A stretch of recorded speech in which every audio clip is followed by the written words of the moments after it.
when they go public, and IPOs, and IPOs.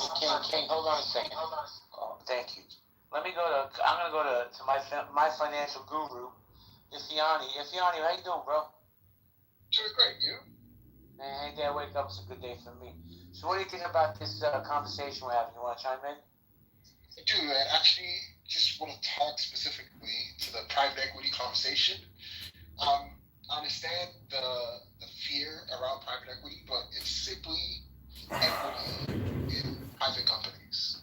And there's a lot of different types of private companies. There's literally companies around you who are doing great, making great cash flow, and private equity is literally saying, hey, the equity in my business, people can actually invest it into their retirement assets.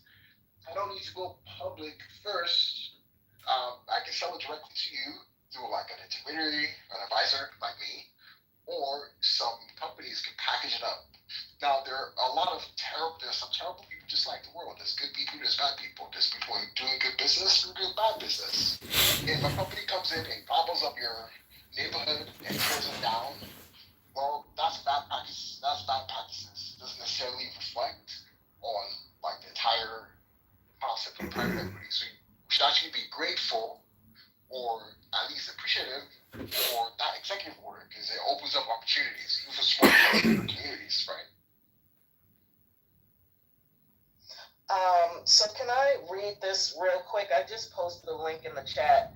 Private equity wants your retirement nest egg, and it basically states that the private equity industry is underperforming, cannot exit its investments, and cannot return much actual cash to its institutional investors, in large part because the industry since 2022 has consistently overvalued their portfolio companies. Private equity investors are clamoring for cash, and the 401ks and IRAs look like just the perfect bailout for the PE billionaires. So I continue to post more resources because,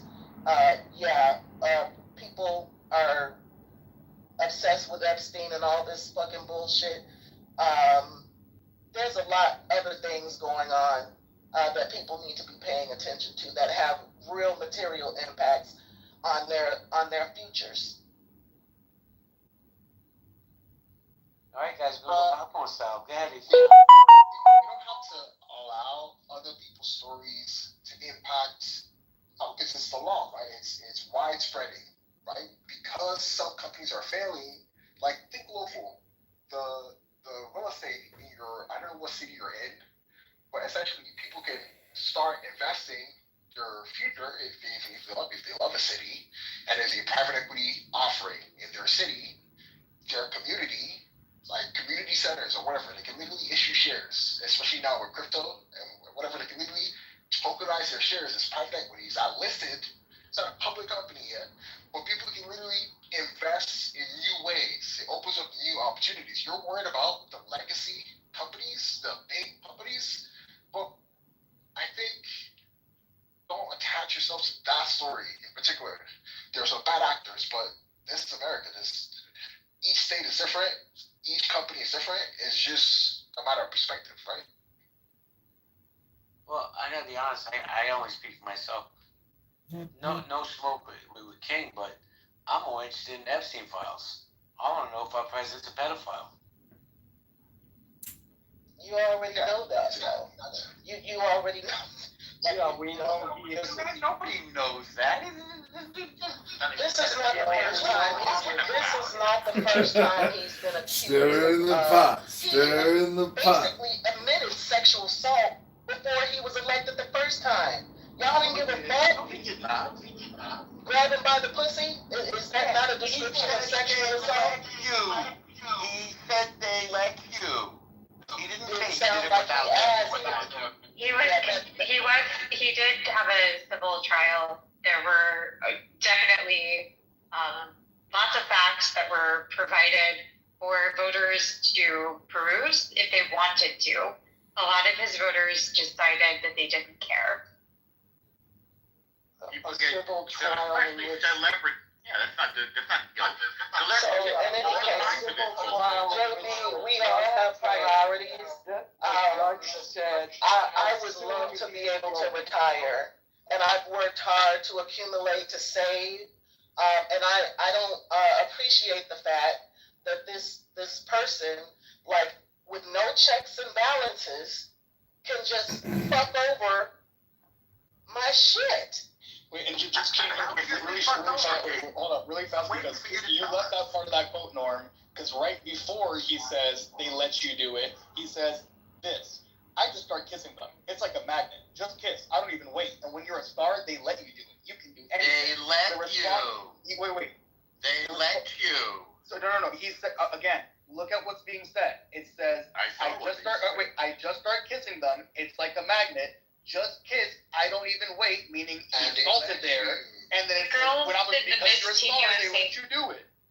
The girls in the Miss Teen USA pageant literally said he felt he was creepy and it just felt very weird. And they were not comfortable. So the idea that they quote unquote let you or whatever, that's bullshit. We all know what creepy uncle looks like. We've all dealt with creepy uncle. If you don't like creepy uncle, don't go hang with creepy uncle. Hold on a second. Hold on. I really try with you, Victoria, but your mic is super loud tonight, and you just don't want to have any mic decorum. I don't know what's going on with you. You're more than welcome to come back up, but I run a one mic policy. Yeah, Norm. No, I don't have anything.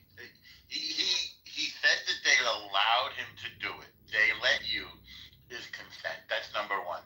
Number two, people get accused of things all the time.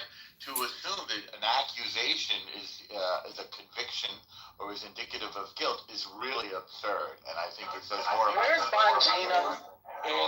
Where's Bongino? I need somebody to check in with Bongino. Like, where the hell is he? Okay. Has he disappeared? Did he Why die? are you interrupting while changing the subject? And Yeah. finally, Because he was the one who was the loudest about his reservations of hiding what was discovered, and we haven't what are seen you since. talking about right now? Bongino, the assistant to what's What the did you discover that wild name? you interrupted? What did he discover? Go ahead. Go ahead. Oh, what did he discover, King? Nothing. That's what He did not want to cover up. He did not want to cover up for the administration when they backpedaled on releasing the files. King, if there's a crime, then the crime should be prosecuted. If there's no crime, then you don't release a whole bunch of files with people's names in them that have done nothing wrong, because it hurts them. That's a fundamental precept of justice. Okay? So we have an attorney general. The attorney general looks through the files and see if there's probable cause to make a prosecution that a crime has been committed. This is not complicated. This is not complicated. So if you like the gossip column and you want to see who's in there and who was on the plane, that's your business. But it's not the obligation of the Justice Department to feed your appetite for gossip. Norman, hold on a second. Let me just say this. Yeah. She is right, though. When Bongino came out, who's the assistant director of the FBI, and he said, release these files unredacted, all of a sudden, after he came out and said all this, you don't hear from this man anymore. Him being silenced, I believe, is real. Yeah, 100%. What are we talking about? I mean, you guys understand, like, FC, it's like you ran Victoria's Secrets. So there's something here, obviously, there's a lot of rich and powerful people involved, and then there's rich and powerful people involved, things get complicated. They have power. They can slow things down, delay things. Like, it's the world. Like, you're acting like it's literally reality. It's, whether it's the United States or anywhere else in the world, it works in the same way. This just tells you the level at which this stuff is at, right? And also, really quick, what was being described was assault. Consent by perpetrator, like Victoria said, is ridiculous because it's the same notion. Norm, please, let me finish a fucking sentence. When you have an analogous situation, for example, if you smack a girl's ass, etc., it's the one that insults you all the time. Fucking, you smack a girl's ass, but if you're hot enough, it's fine. They won't do anything about it. They'll probably laugh and giggle, etc., and all that shit.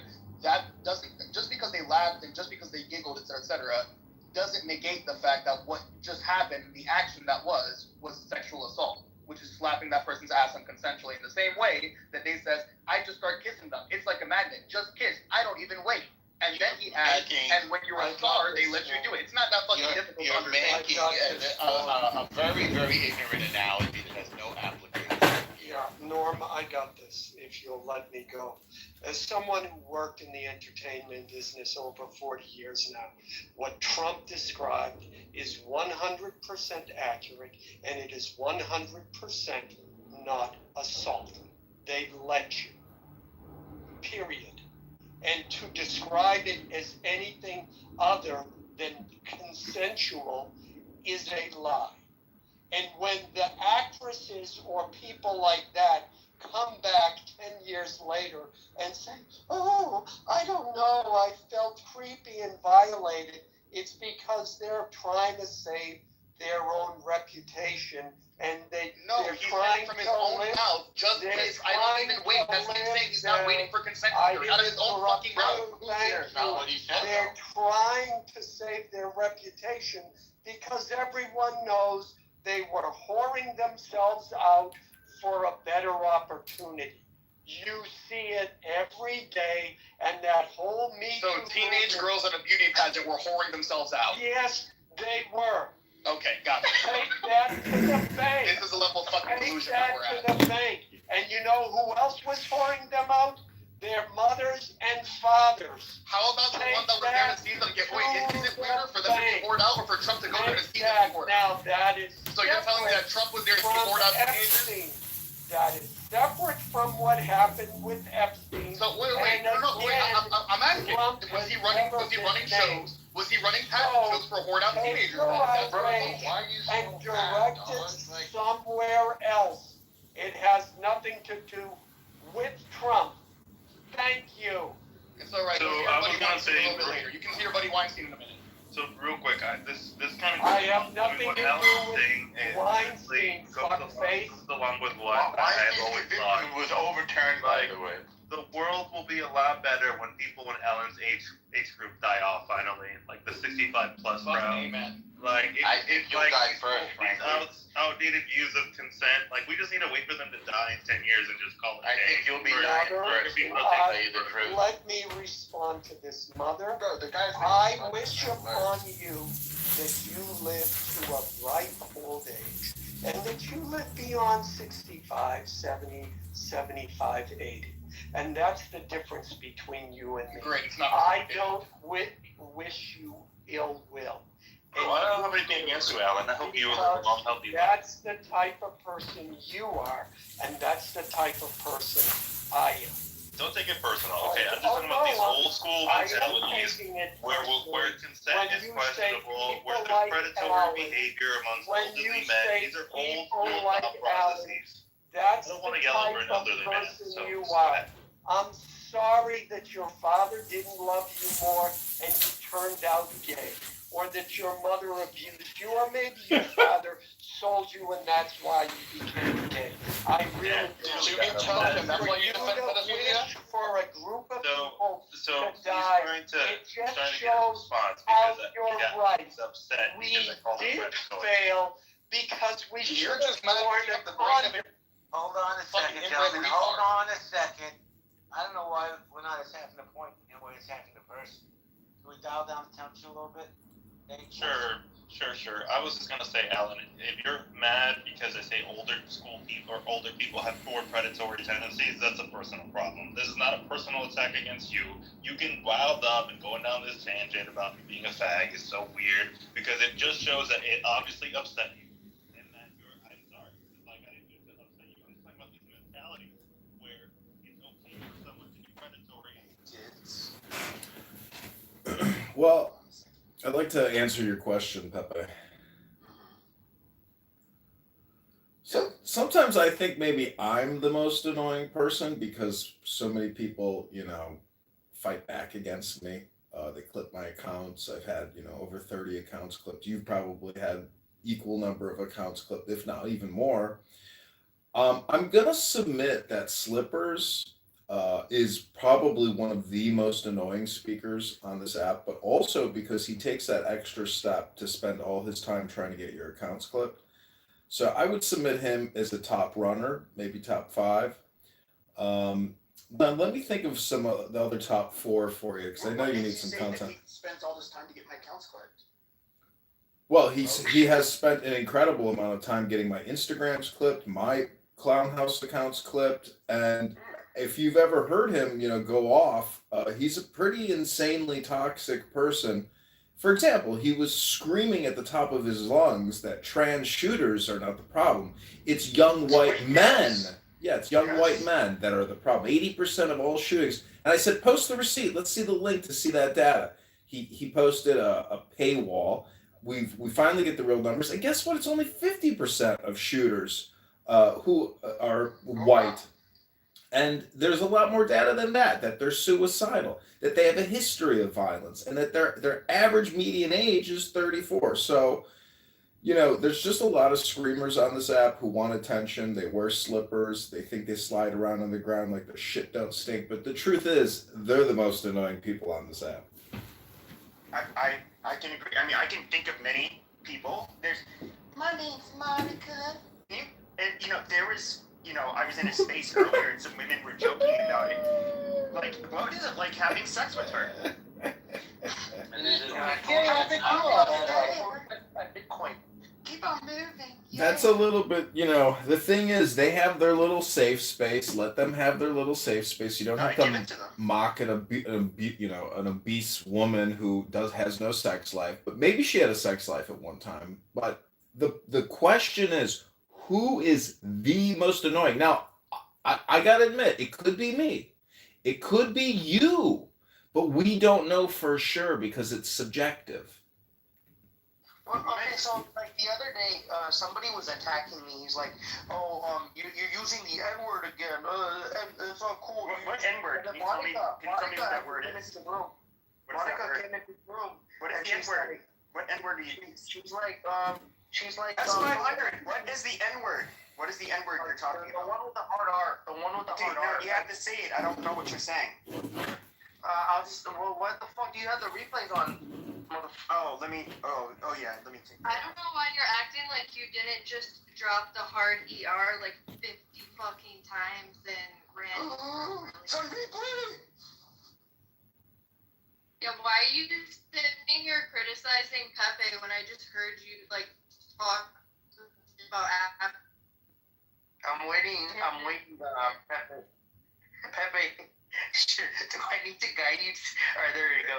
Yeah, so this guy was like, oh, you're saying nigger. You're hanging around the wrong crowd because you're saying nigger. And then Monica came up and she's like, so what if he said nigger? Monica did that? Yeah, Monica actually came up and she's like, so what if he said nigger? And yeah, she fended the guy off. She's like, there's nothing wrong with the word nigger. I guess she is redeemable. Maybe Monica isn't one of the most annoying people on the app. Well, I would say there is a woman named Rena who I think is super annoying. I think she's nothing but a house plant. She just sits on the stage, and then she will say something bitchy, and then maybe kick you out of her room. That's all she's good for. Absolutely nothing. MG is one of them. MG also house plant. Monica, I was gonna punch down on her today, but maybe not. Adams, the Catholic that says he's not gay, but he's a flaming faggot. A faggot. Yes, and today he's becoming he's super woke. Justice warrior. White males are the most dangerous demographic with guns. They can't have them. Okay. So what an opportunistic moment. We have this room running, and we literally have the most annoying person on Clubhouse, Willow, right here. Okay. Well, she gets to say who's the most annoying too. So, but try to wrap it up so we can. Yeah, a bunch of people came on the stage. The most annoying. Okay. So this extremely disgusting, cringe person, right? Comes on here, whines about her boyfriend beating up on her, and needing a place to stay, And then somebody I know on Clubhouse actually offered her money. She's like, hey, take this. Yeah, and you know, then buy she a blocked me 5 minutes later. So she told me it was just She's like, buy yourself a motel room. I'm sorry, your boyfriend's beating up on you, right?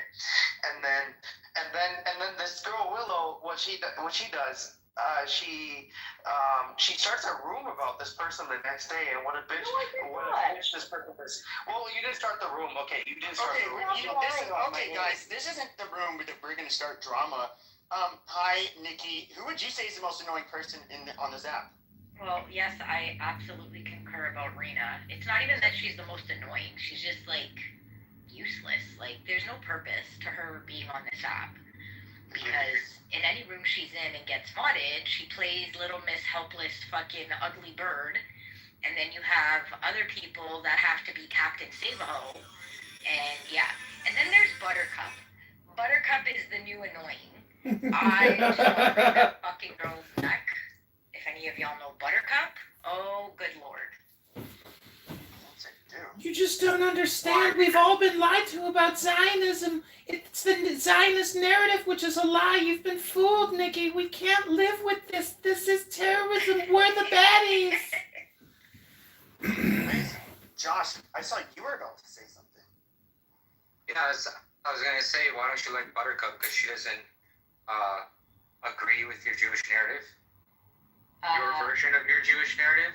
No, because she's not intelligent. She cannot carry on a conversation. She cannot answer a straight question. I could go on. She seems to know the Torah and Tanakh. She seems to know the Torah and Tanakh much better than everyone in BB's room. It's not about that. She can't stay on fucking point. She can't answer questions. She starts crying about how everybody's ganging up on her. When she's a mod in rooms, I don't know why anybody mods her. She throws everybody down to the audience. She's fucked. Like she's fucked. She can have her views. Palestinians either. She only cares about herself. She can have her own views. Her views are her views. Everybody's entitled to their own opinion, regardless of what my opinion is, whether we agree or don't agree. Everybody's entitled to their own opinion. She's an idiot. So, Yael. I am the most annoying on Clubhouse. Danny, I don't want to say anything. I don't think you're annoying. I just think maybe a little on the spectrum, but that makes you kind of charming in a way, so I don't consider you annoying. I think Shucky is one of the most annoying people on this app. Oh, come on. Shuki's got great content. Willow would be the one to say that. Willow would be the one to say that. Go ahead, Willow. You see, there's different. This is my room. Like, holy shit. There's different types of Who do you annoying. think is the most annoying person on Clubhouse? Like personally or collectively? Because there's certain people whose voice just triggers me. I don't know what it is. Like I have ADHD, and some people's voices just make me want to like fucking blow my brains out. Put a name on. Who's somebody of that? The Duhadi, trash bag, your friend, that like dry sarcasm thing makes me want to blow my fucking brains out. I can't handle it. But then I would also say there's a special category for the restricted and the Mikaels who never shut the fuck up and are just like, you're just like, what the fuck is wrong with this person? There's a category for them too. Oh yeah, He's a very nice guy. He's in the room, but he's very cool. Like when we're not talking about like Israel and Palestine, he's actually kind of cool. I know, but I'm Jewish, so he can't talk to me about anything other than Israel or that. I don't know. He just looks at us. It's weird. So there's a category for those as well. I don't know. I just make shit up, and I don't know. I'm just inconsistent. I can't really engage in any discussion on an intellectual level, so I lose my cool and I start talking shit about everybody. I get it. Got it. Yeah, but then when you start acting like you take it up the ass, then it's a different level of annoying. Okay, hold on. That seems like a projection right there. Yeah, okay.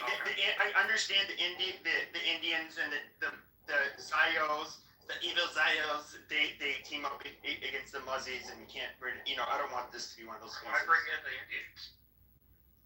That's 500. Well, I mean, I'm Fijian, but yeah. Oh, Fijian. I was like, is that why you brought it up? I was like, wondering if he's Indian. No, same shit. Wrong place. I was saying literally same shit. Well, Mikhail, who do you think is the most annoying person on Clubhouse? Norm. Norm. Norm is the most annoying person to debate with. I actually cringe, not even because I'll necessarily disagree with him, but like you'll have I have to moderate him, and it's just like I'll have to mute, and I'm like Norm, I'll let you speak after me. Norm, and then he gets on. It's kind of masochistic though to engage with people that you find so irritating. Like at some point you have to look at yourself and be like, "The fuck is wrong with me?" Because I had to do this too. Because I was like, "Why am I talking to these people that I find so unlikable?" And then I was like, "There's something wrong with me. It's not them." It's no, if you find it entertaining, it's not entertaining. No, yeah, El, I heard you I think I heard you say you I'm one of those weird people too that would like watching like people popping pimples and shit. And for me, it's like I have like OCD and ADHD, and so maybe that has something to do with it. But I like think it's super cool to watch. And it's like, oh my god, it looks. I don't know what it is. Ew. I know. Why? That's what my ex would say. She'd be like, "Oh my god, that's disgusting. Why would you watch this?" And I would propose one person, John Kitover, because he records live streams. That I think is the most annoying aspect, because he will go into rooms that are not dedicated to replays, and so he is breaking the Rooms aren't dedicated to replays, Dismal. His own state. let her finish. Do you know what Dismal he did say when he came in?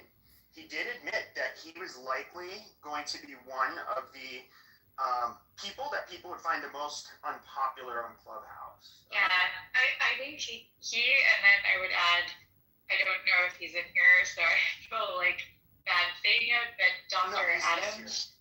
Oh yes. Dr. Adams.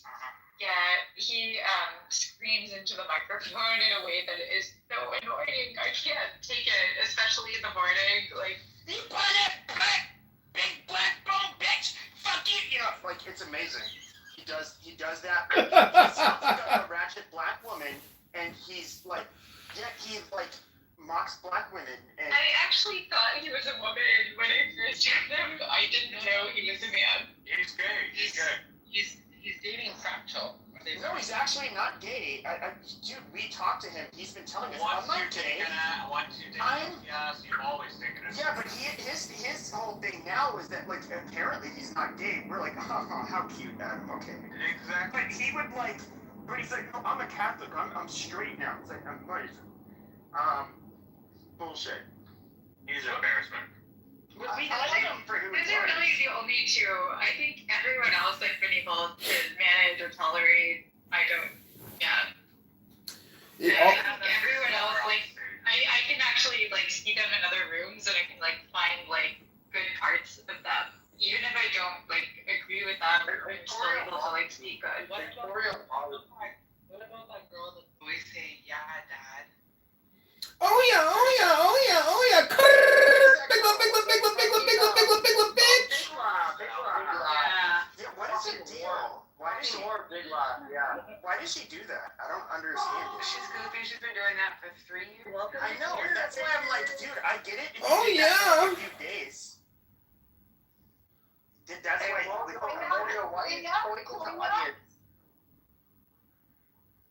Big one, bitch. Free Tory. Okay, alright, thanks you, John. Welcome to Canada, bitches. She really is super annoying. She could win a prize. Monica was somebody I was gonna say, and this is kind of why I make fun of her, is that she's like, guys, let's talk about BLM. And let's talk about blacks and how these niggers, blacks, they commit crimes and they feel like it's because they're owed reparations, but they're not really owed reparations. These baboons, people, they just don't know how to behave. They weren't raised right. She's like the most she blurs the line so much between a fucking white supremacist and somebody who just brings up these stupid PragerU and Jordan B. Peterson videos. And it to me, I always thought it was super funny. It's like, dude, just come around the fence with it, bitch. Just say how you Just say it how you mean it. Let's admit that the reason why it's so annoying is because it's such a waste of your time to even listen to it. It makes it extra annoying. You're a waste of time. You come up on every stage pretty much, start fucking yapping in the You're projecting! Right. You're projecting! The most nail-cringing sound you could ever possibly conceive of. This guy will start blurting if you're in a room and just like out loud. He He'll doesn't drop admit. him to the stage. Like, good luck. If he's not, But Mikhail, isn't paying attention, good luck. You're done. The room is done. Mikhail, he did admit to this, and he's somebody that I would have to drop. I don't think I've ever had a stage where I didn't drop him at least Why is once. a 50-year-old man continuously doing this childish, like, behavior? You sound like you have a horn on your nose, sir. Go get a rhinoplasty so you can sound normal, Mikhail. Well, yeah, you can't respond to the point. I have to say, I've seen pictures of Mikhail, and my nose is probably a little bit bigger than yours. John Kitover, and I'm not even a Jew, and so. I'm probably better looking. Yeah, but I think Mikhail has a smaller nose than both of us. Just saying. It's not about the size of the nose, it's about the brain. How intelligent are you? Amazing. Anytime, any day, bro. I've said this to you many times. Mikhail, you're in so many of my YouTube videos debating Norm non-stop. You're stupid. You're a waste of time. You're just as bad as Norm. Okay. Yeah, nope. You sand roosters are not going to destroy my fucking room over your tribal Middle Eastern bullshit.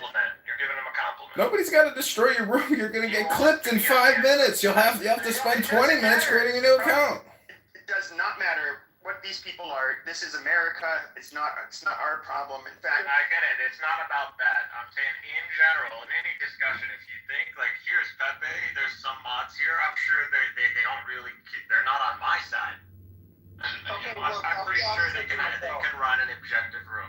But this guy won't do it. He doesn't do it. No, Mikhail, I'll be honest with you. So if I had to choose between Willow and Mikhail on who to commit jihad on, I would commit jihad on Willow.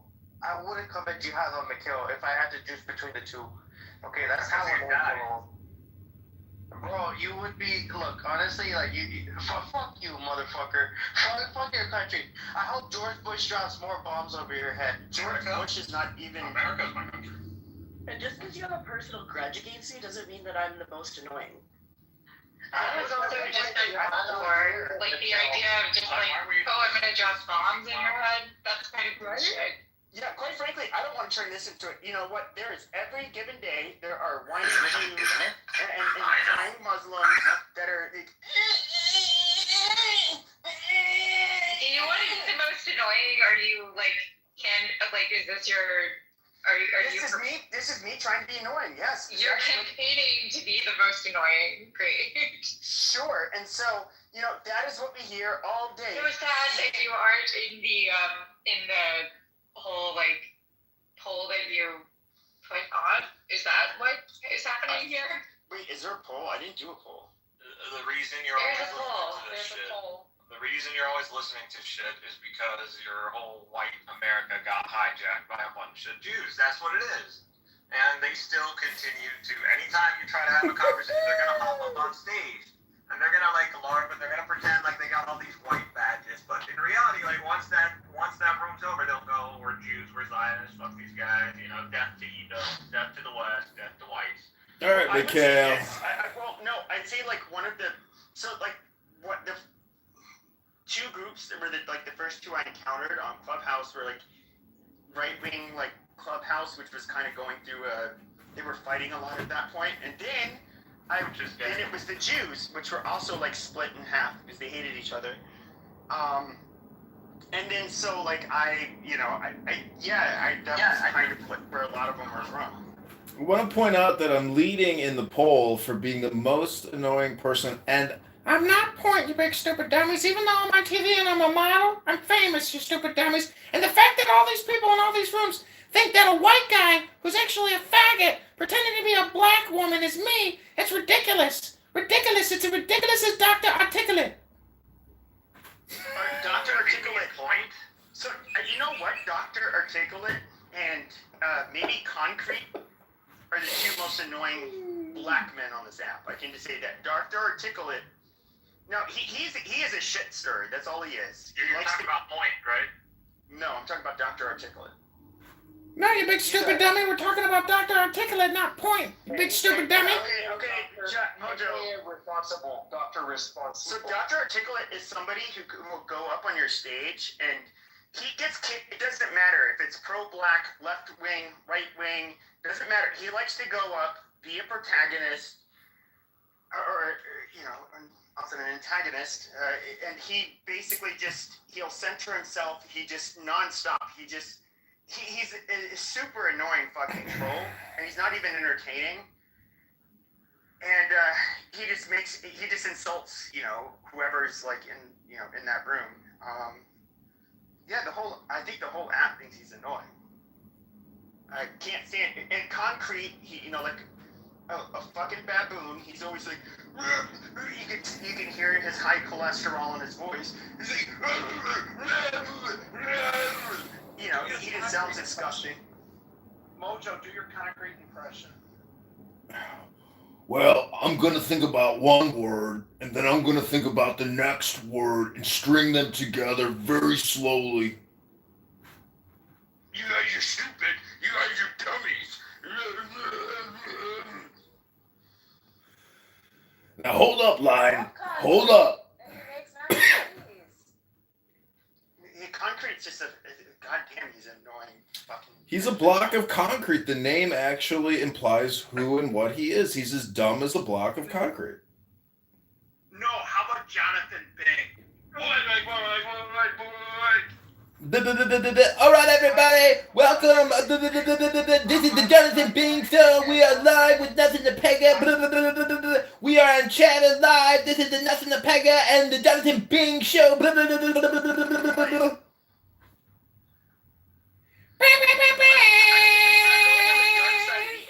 That's where we can really start getting into it. Because I don't go into those spaces anymore. Niggas need to be watching Yankees versus Astros, nigga. Okay, who the fuck are you? Okay. Like, Jesus Christ, why is this fucking Curry shitting Jeep coming on this stage and just like, nigga. Dude, seriously? Your people are still dying of cholera. Your people are still, like, do we have to look at Indian street food? And you guys are some of the most perverted, just like dysgenic looking fucking people with the most fucked up accents. And you're just, I just want to puke looking at you people. So like, dude. We also have my friend here. Oh, did he leave? Hold on. I don't know. Jesus Christ, it's not your room. Right. I know it's not my room. John, I'm trying not to kick you off the stage. Acting like you're running I'm one of the most annoying people. I'm in the survey. Your voice is very annoying. Okay, hold on a second. Hand raising. Okay, everybody can raise their hand. So now I can kick people off stage because this is getting really fucking annoying. Holy fucking shit. But I mean, if we look at like the dark side of the app, I would say there's like people. Mon's in here. She probably doesn't want me to say the names, but there's people that I would say are super annoying. Some of them may live in Cleveland and be living under Section 8. No. Okay. Automatically, BHI is annoying and cringe as fuck. Oh, that's an automatic. Who lives in Cleveland? Who lives in Cleveland? Nobody. Jazzy is annoying as fuck. She's very annoying. Jazzy's annoying. I mean, I have pictures of her that have been forwarded to me. I have lots of laughs to be had. She's a chocolate bun. No stuffed one. The guys that Jazzy used to hook up with on Facebook were fat as fuck. Like, she showed us. Who else would fuck that bitch? Not too much on Jazzy now. Guys, take it slow. Yeah, I just got done watching my PragerU video. I'm so turned on. Yeah. Somebody kick Pepe. Dig into. Okay. All right. I was trying. She's trying. He's an idiot. Amazing. How long can you hear to that pitch before you just lose your mind? Right? I was watching a PragerU video. I said, yeah, that's right, Brad. Keep on drilling me. Yeah, drill me like that nigga. Oh, I like that. Yeah. Maybe that's mine. Why don't you try to move it around a little bit more? Yeah. Huh? I mean, it's probably Monica having sex. Like, I figured that's what she's That's talking on. Monica. So Jazzy is definitely more annoying than Willow, but Willow is way more disgusting than Jazzy. That's, I think we need a whole new category for disgust. Well, I mean, there's a lot of it. There's MG. Like, let's look at MG. I mean, let's look at this whore. I mean, she's also houseplant, kind of like Rena. She says nothing of substance, but I have the clip. She likes to call black women darky slaves. Darky slave. Yeah, but have the clip. Ethiopian. But hold on.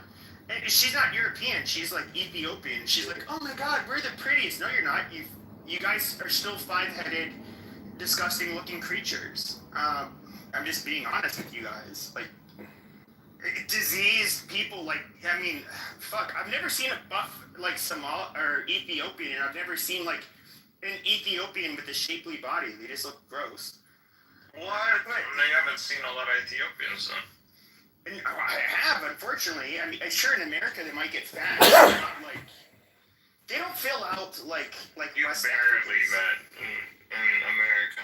But no, Ethiopians are pretty diverse. They're pretty big, man. They can be pretty tough. And they're not diverse in the forehead. They're not saying there's in the 5 head. So, yeah, I don't know, but like all she does is just like cheerlead from the sidelines, and she has like 6, 7, 8, fucking filters on her pictures, and to make herself look, what's really weird, she tries to make herself look way whiter than she actually is. I know what she looks like.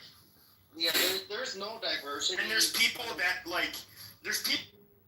Episode where he got shot and was brought to the hospital. I can't remember the actor's name, but no, Kevin Spacey was not. People, and I was like, I haven't seen Wata in a while. Well, here I am, brother. Well, there he is in the flesh. Live and direct. Live on the phone. There you go. All right, Jay and Mojo, you got 5 seconds to get up here. You got 5 seconds to get up here. I'm gonna kick you.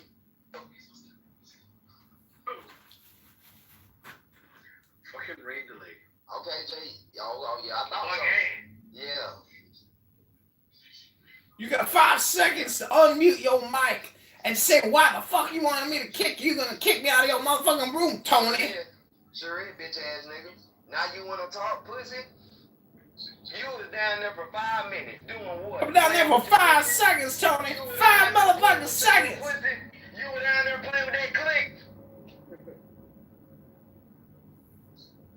Fuck your bitch ass nigga, you was a hoe. Sheesh. Shit, I didn't know The usual. Where'd everybody go? Tony packing people. Yeah, the usual. The usual. I need them to go pack and sending them off. I booked the commercial, so he wanted me to say that I booked the commercial and now I'm done. Hour and 30 minutes. Yeah, one of my good friends that I grew up with lived in Athens. He's a musician, and It's a college town. He lived in the house that the B-52s lived in. Oh, that's cool. They have they put a sidewalk in, and they all put their handprints in the sidewalk, and he lived in their house, and he's a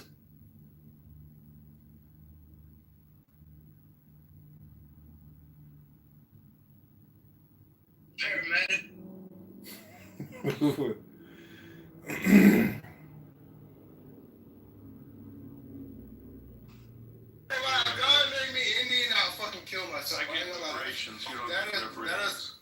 From what? From who? I get reparations. You don't get any. From the U.S. government? That's right. Okay, name it. It's coming up. I thought you said you're getting. I thought you wait. You just said you got reparations. I'm getting reparations. Okay, so that's an Indian IQ on standby. There we go. I can tell, bro. You shut the fuck up, bro. What are you getting reparations? There's no way. Yo, Ali Margaret, shut the fuck up. I'm talking to you. Foundational Black. Foundational Black American bitch. You know what time it is. Yeah, you know what fuck time it is. Yeah, okay, cool. It's never happened. I don't give a fuck. I make something for myself, bitch. Like what? Yeah, the fuck? So now that you... If you want to. Well, I'm just saying, according to every major medical association,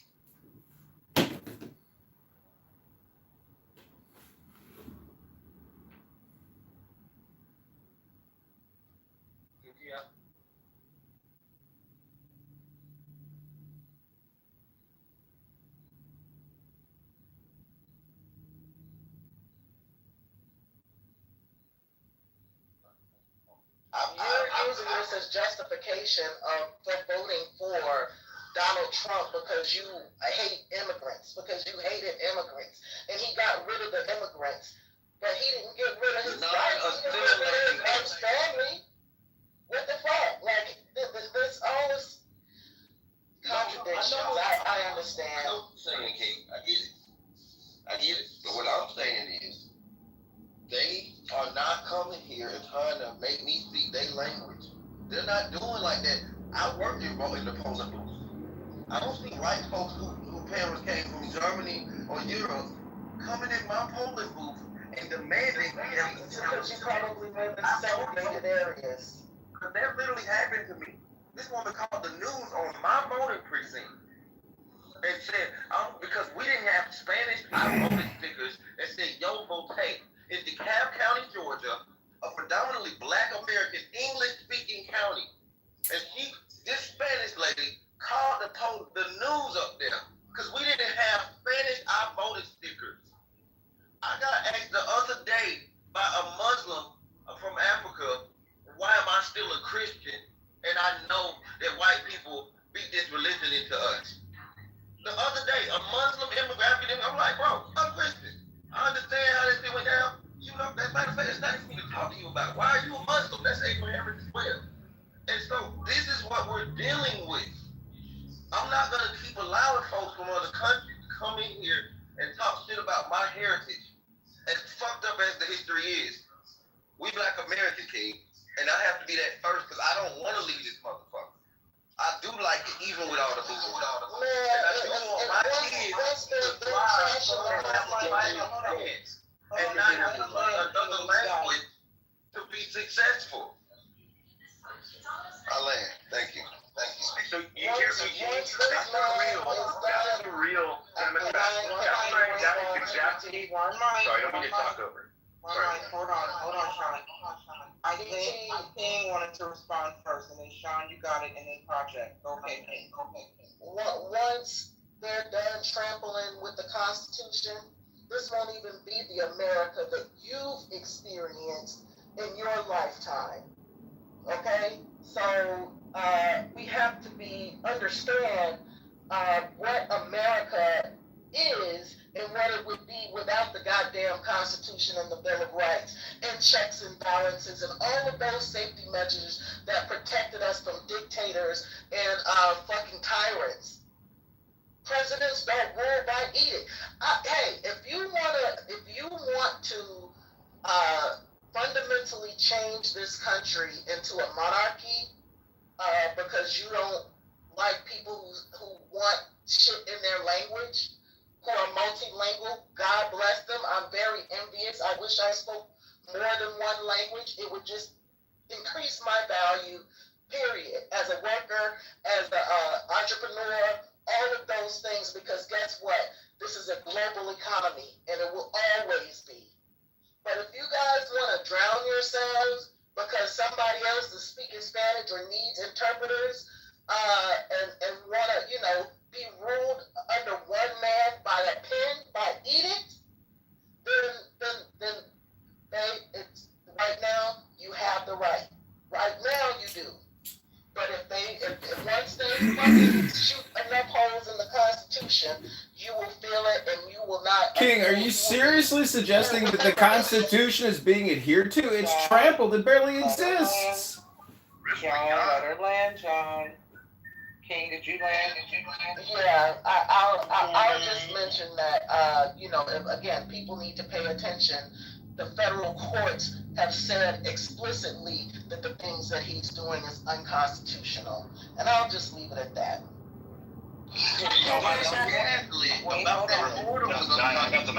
I know. BT, hold on, we got a queue. So it goes Sean, Project, and BT.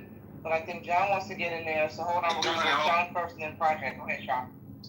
So I'm going to keep mine quick. The example I was trying to make earlier is that you heard what BT said, right?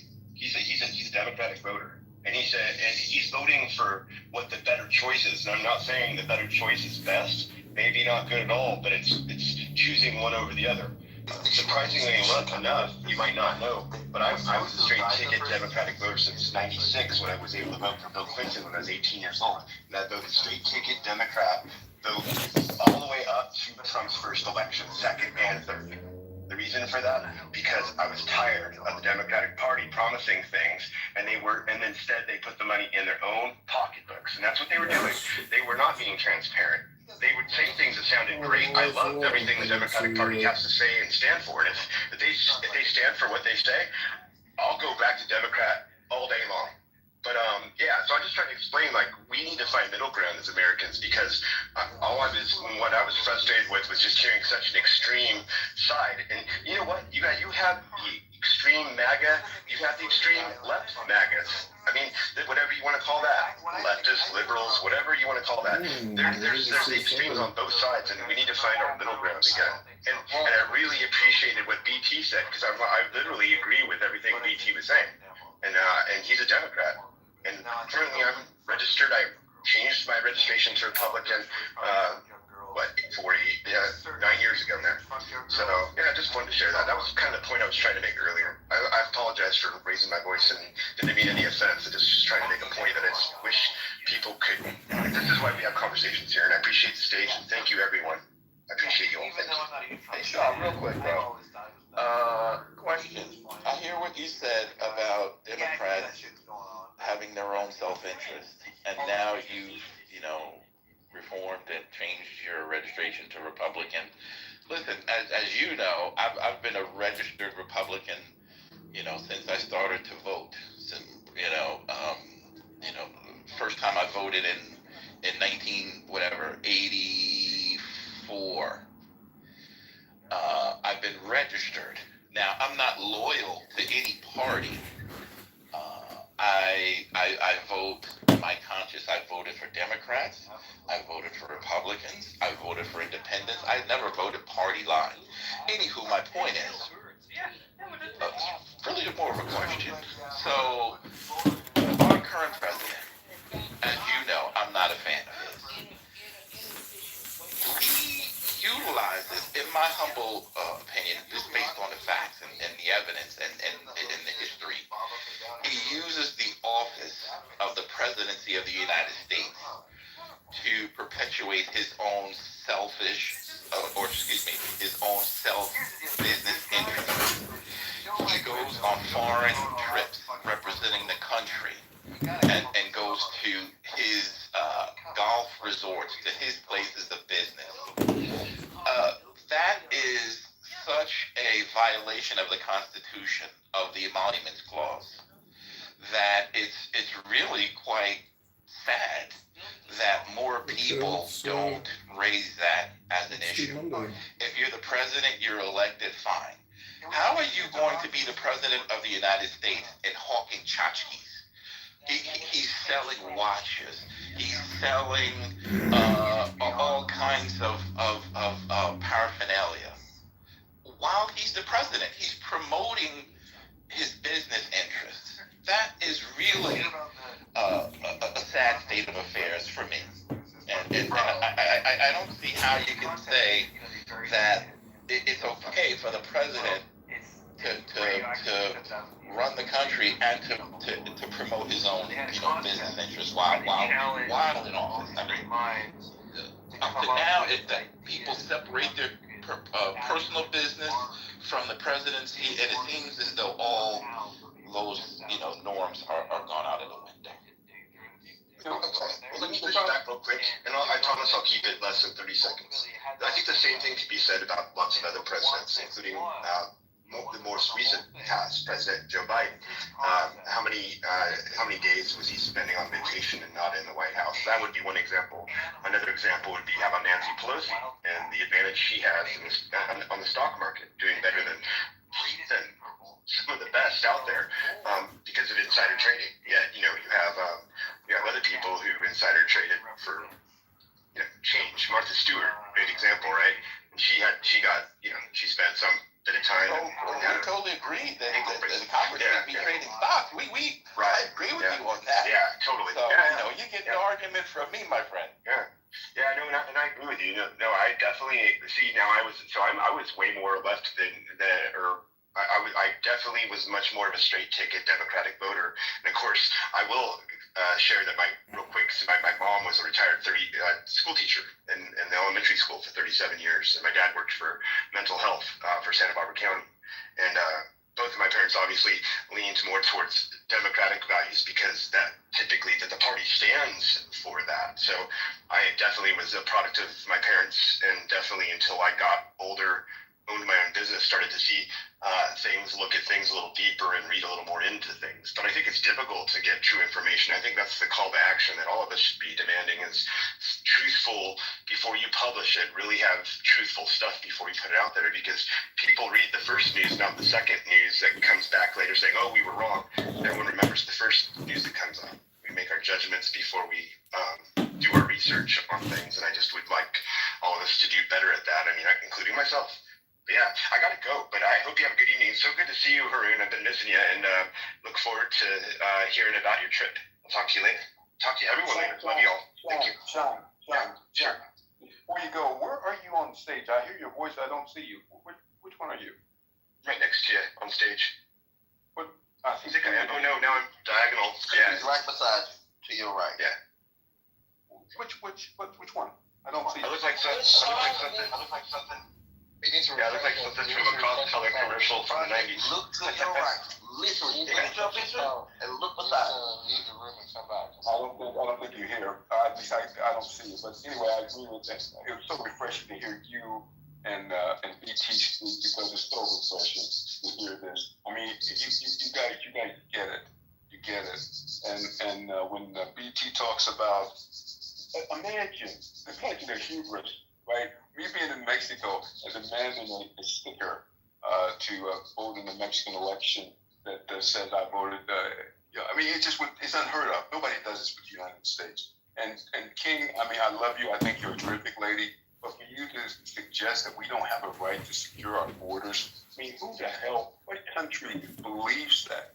Well, of course we have a right. We have an actual right. In fact, we have an obligation to do it, right? We need to know who's coming in here. It's just absurd for anyone to suggest at any level that we should just allow people just to walk across our borders. We just can't do it. And this president is putting an end to it. Not only that, the people that shouldn't be here, he can't get rid of all of them, but he's getting rid of as many as he can. And you know something? People who did it the right way, they applaud this action. They love to see it because they fled tyranny. They fled despotism to come to this great country. And they don't want that nonsense to follow them. So they agree with us. They agreed with you until they started snatching their kids out from school. True. So we're not simple thinkers. And I never said anything about open borders. I never said that. You alluded to it. No, I'm saying that what I know is that hate is a powerful motivator.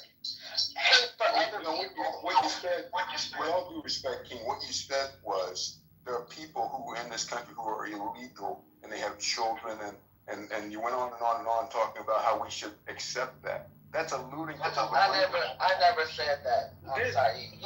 You said almost exactly that. Well, let me interrupt. I'd like to get put in the queue, moderators. Go ahead, John.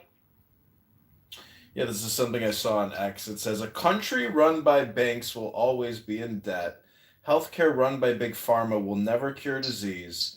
A state run by war will never know peace. A nation run by media will never know the truth. Well, that last part is so true. A nation run by media will never know the truth. Who was that? MJ? Go ahead, MJ. 1 second. Yeah, listen, the immigration thing, this country's not going to survive without immigrants. At all. It's going to go down the fucking tubes. Economically, never going to happen. And people who study economics know this.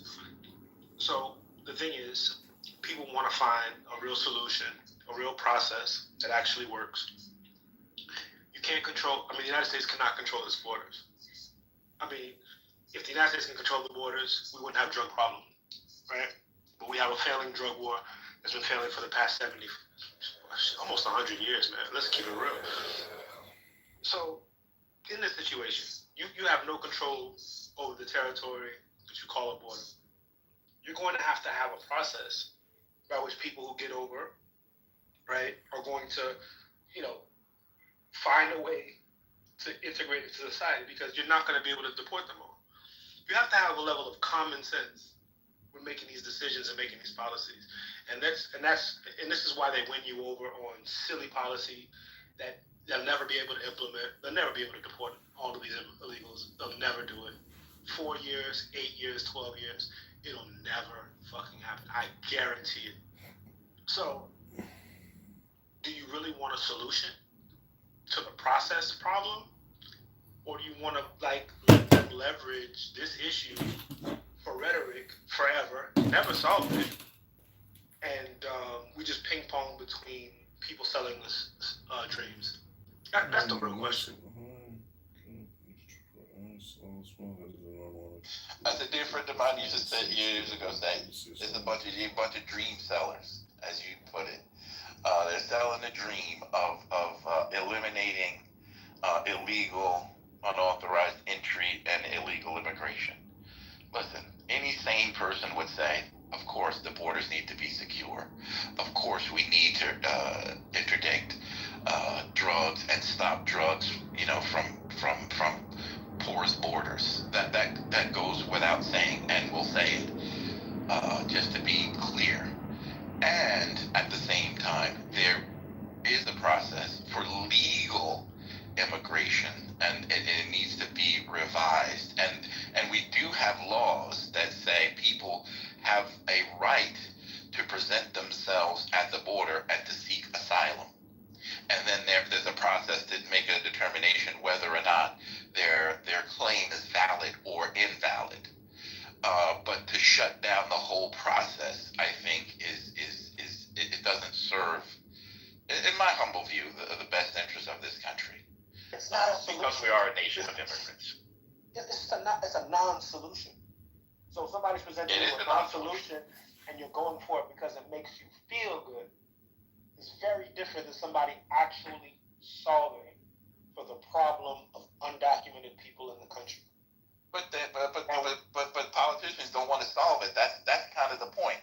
Either I'm mishearing, that's what I'm hearing you say. You may not be saying that. I may be misinterpreting. Correct me if I'm wrong. Exactly what I'm saying. That's exactly what I'm saying. They don't want to solve the problem, because just like pharmaceutical companies, they don't want to solve disease. They don't want to solve addiction. They don't want to solve that problem. Because the profit is in the comeback, as they say.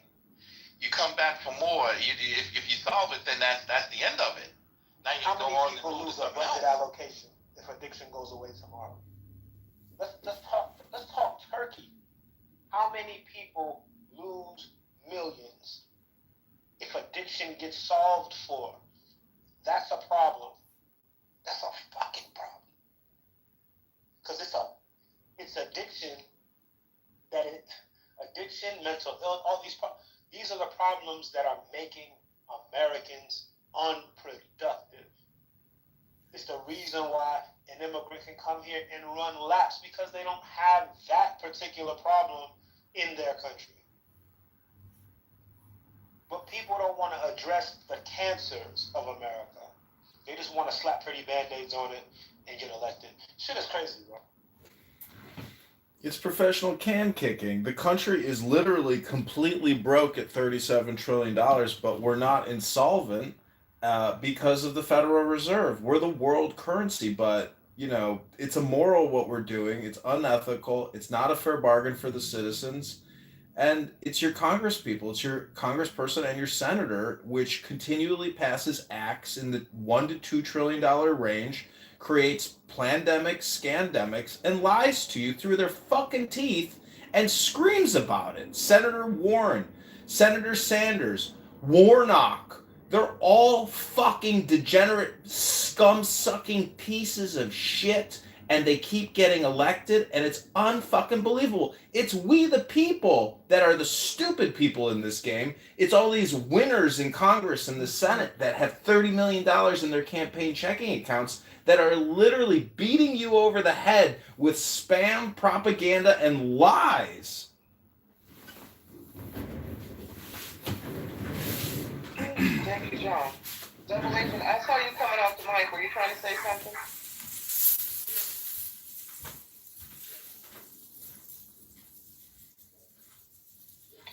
All right, guys. Well, I said I was going to shut it down in 30 minutes, and we're nearing that time. So in about 4 minutes, I'm going to shut it down.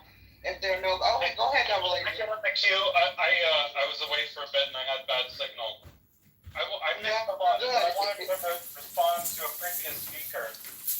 When I hear people talk about, the immigration system just can't be fixed, so we have to just capitulate to people who criminally entered the country or overstayed their visas or what have you.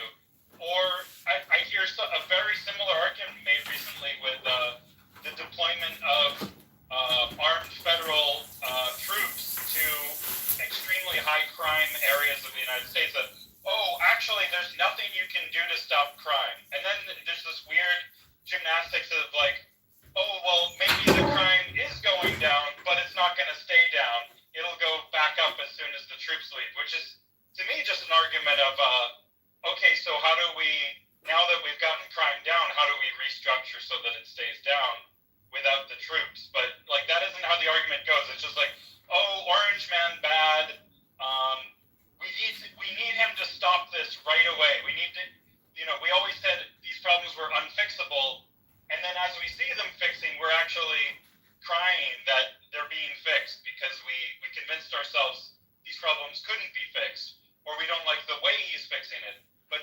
in a century, we haven't offered any viable solution to actually fixing them ourselves or through the politicians we've been voting for. So I don't know. People need to figure this shit out, but I've traveled all around the world.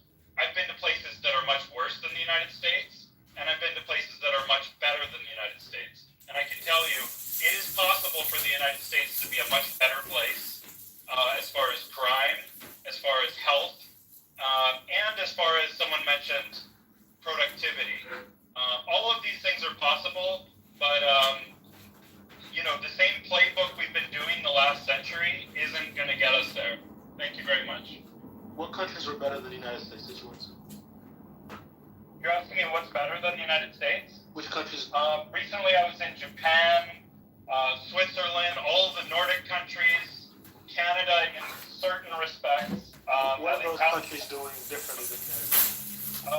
Japan and the Nordic states in particular. Ask me on which dimension, and then I could go into it, but there's a lot of things. Wow, which dimension?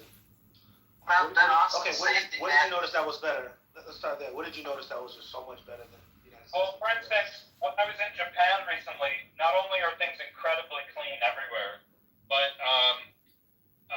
I saw, I'm not exaggerating, every single 5-year-old on the weekday was taking the Tokyo subway system alone by themselves, unaccompanied by a parent, across the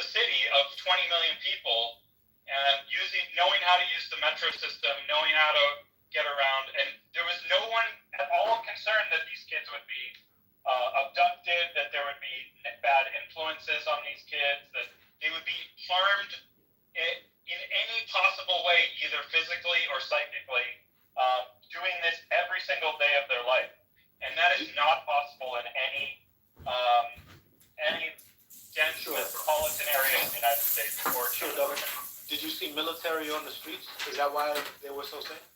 I can tell you, if they had 1/10 or even 1/50th the level of crime that we have in the United States, they would have troops all over the place. No. Don't assume. In order to establish safety, and then you can pull back the troops once safety is guaranteed.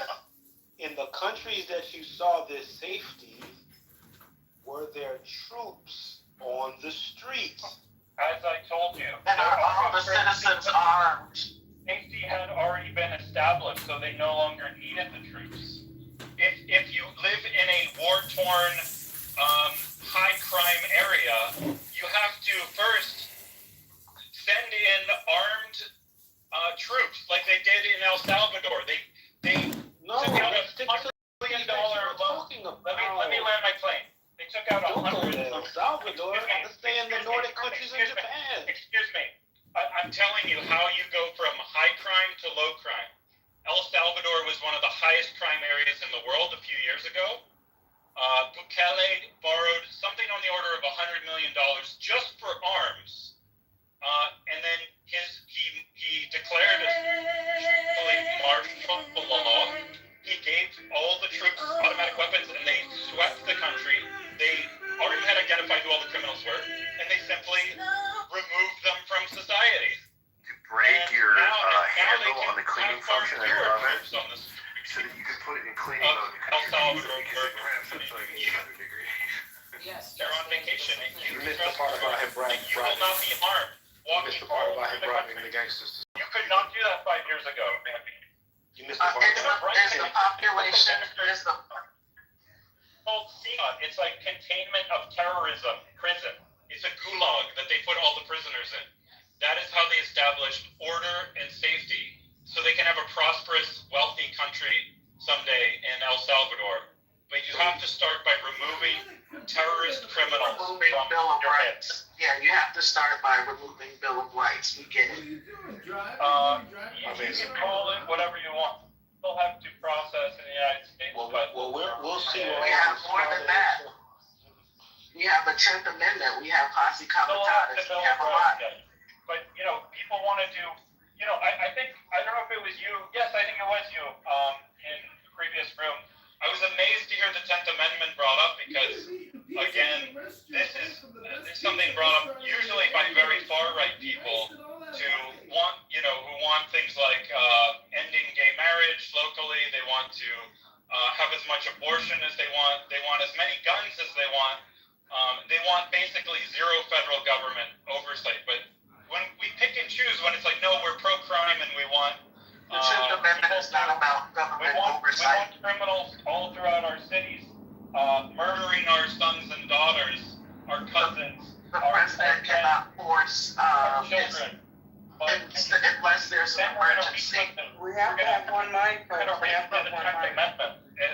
It's a very strange argument, but I mean, you can say that it's an overreach to send in the troops, and I would have tended to agree, but at the same breath, I would have said at a local level we have to end the crime. But if the crime just persists and persists across different administrations for decades, I think it is time that something be done. Thank you. What's going to be done the next time there's a mass shooting Hold on in Texas? Hold on a second. No, I'm getting ready to leave. So I know you said you were going to close the room in 4 minutes ago. So if you're going to do it, I don't know how long you're going to hang out, but I just wanted to give you a heads up that hang out as long as you can, because I think the conversation is fascinating to me. But I gotta go. So have fun and keep it as long as you keep it. And everybody, be respectful, and we'll see you the next time I'm out. Blessings. Thank you. I'm just giving everybody who's on the stage a chance to deliver their final remarks, and then I'm going to start shutting it down. But thank you. I think I mispronounced it earlier. It's so okay. It's My friends call me H. It's Haroon. And it's Haroon, okay. It's all Right on, H. Right on. Well, have a great rest of your night. All right, thanks. Peace, fellas, guys, ladies and gentlemen. Okay, so I'm sorry. I think, was that King who was speaking? Yeah, I was just asking Double, you know, why don't we start with Texas and, trying to disarm folks so that they don't walk into school and blow y'all kids away. Well, so I think that, we're blind to some types of crime and we tolerate it. But for others who we see as less than us, take away our Bill of Rights. Don't fucking tread on us either, King, if you, I would be happy to support putting armed federal troops in all of the schools in Texas in exchange for, dramatically reducing the crime all throughout the city. I want what I saw in Japan, and I'd be happy to, honestly, I would definitely feel better sending my kid, especially to a public school in America, although these shootings are happening, and there's crazy white people usually, insane white men. And the Japanese are armed, Double. They're not an armed society like we are. Look, I'm not a 2A person, to be honest, but the 2A is just like the 10th Amendment is there. The Second Amendment is already there. Like that's a tough battle to fight, but I think even without changing the Constitution, it's possible to make it a safe country, or at least a significantly safer country. And we have to monitor these lunatic shooters of all varieties, no matter what part of the country they come from or what motivates them. We need to monitor them. We need to make any targets they would have hardened targets. When Sandy Hook happened, do you think that Obama should have sent the guard, regardless to whether or not the governor wanted him to or not, to protect the kids? In retrospect, I would not have questioned the president on that. Who knows what I would have said at the time if I heard some propaganda on TV and, he's violating the whatever clause. But I think it seems like the Supreme Court these days is backing the president's deployment of troops domestically. And if I can go back in time, I would tell Barack Obama, hey, why don't we put some troops in every school in America? Yeah, I find that ironic because it seems to me that Donald Trump has done everything that the Tea Party was afraid that Obama would do. And they love it. So, we know what would happen. Hindsight that we don't have, but we didn't have evidence that Obama had it out to run over constitutional rights, and people were still in the streets with their guns talking about don't tread on me. Now this motherfucker comes in the office and it's like, oh, well, here's our Constitution, whatever we need to do to be safe, and whatever we need to do except for disarm, that is. But here, take our constitutional rights, but we're going to keep our arms. I mean, to the point of the room earlier, I guess today, there was some movement towards, now I think it was a troll, but I think in this case, part of the troll is you don't know which way to go with this. It causes cognitive dissonance, but if the argument...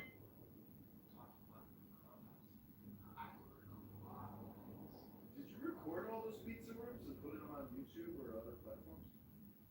No. Oh my god, you could have had a huge YouTube business after all those pizza rooms. Is he in the Matrix or is it just me? He's in the Matrix. Okay, yeah, double agent, you're in the Matrix. Well, anyway, I guess on that note, we'll just start shutting it down. I was supposed to shut it down like 10 minutes ago. Sorry, Agent, you were in the Matrix. Are you back? Because I'll, you can land if you want. But if not, yeah. All right, ladies and gentlemen, well, it's been a blast. Some of the white shooters in red states by going along with this thing, but by resisting it, that's falling in the trap of like, okay, well now you're defending gun rights. I guess we'll never change the gun rights then. Right on, Double. You were a little bit in the matrix, but I think we got the gist of it. Hopefully. Community conversations and collaboration. This is JB's new house. So if you have a pink ticket, cash in the pink ticket. And he usually opens up rooms every day, morning and then evening, sort of evening, late night, depending on where you are. So I'm about to shut it down. Thank you for joining us today.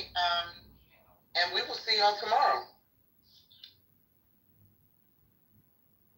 No, you could relaunch it, and try to reconnect with the primaries and then regrow it, in a couple weeks probably. But that's the problem with people coming here to just have these dopamine conversations. Today, having a revelation, I was like, oh my God, I'm totally wasting my time even listening to these people. I had to read a book. So I read a book and then I felt much better. I was like, it's really what you're choosing to do, whether it's productive or unproductive.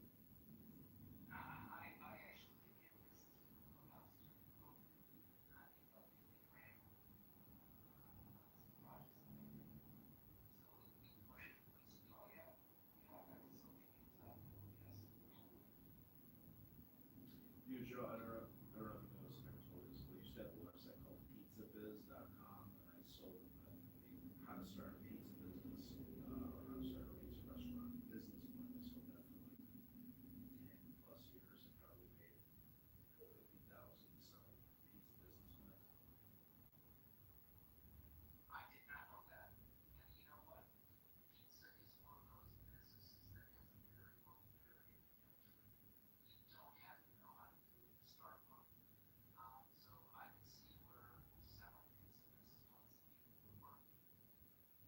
Yeah, I had car wash business, pizza business, tanning salon business, hookah business. That was probably my biggest sellers. I had hookahbusiness.com and I sold thousands of hookah business plans all around the world for people that wanted to start hookah lounges.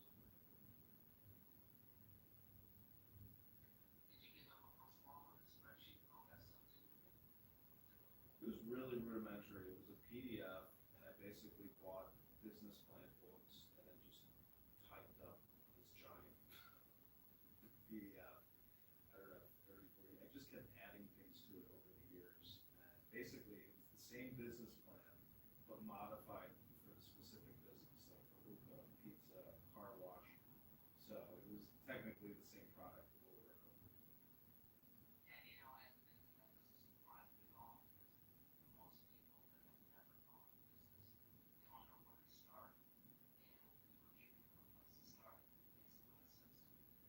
Yeah, I would be willing to bet that even though people wasted $24.95 on my business plan, it was the first step in them putting it in their brain and beginning to execute on their desire to open their own business.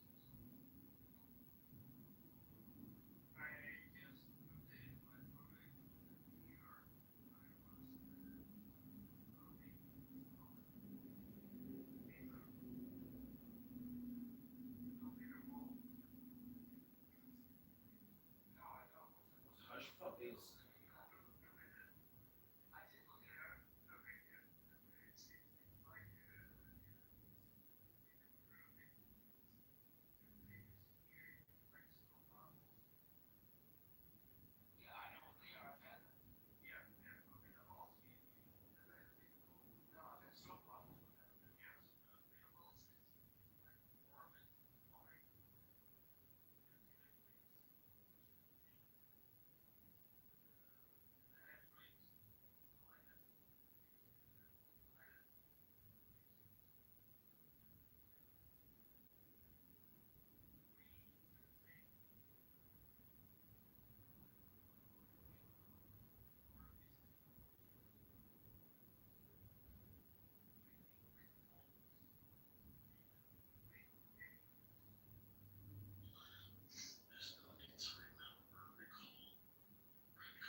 have all the autoimmune disorders.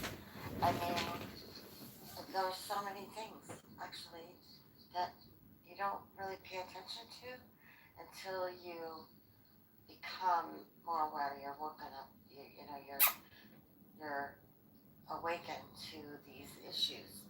I mean, my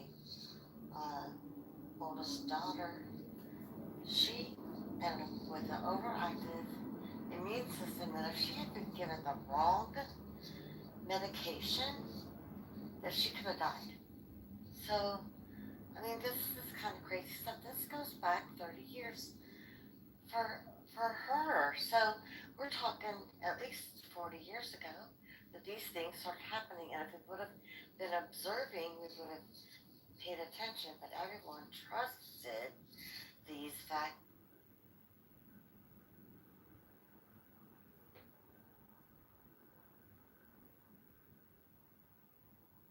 to their own children.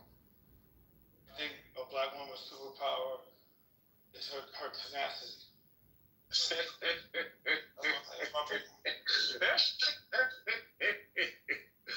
Okay, so like just a Christian prayer, right? I don't pray like Muslim or anything. I just pray Christian, and I have set times that I pray. It ain't the, that's She's so angry. I'm about to look that up right now. Say it one more time. All right, well, let me know before you get done with that. I ain't gonna cut line, but I think I got something to review this language shit right quick. All right.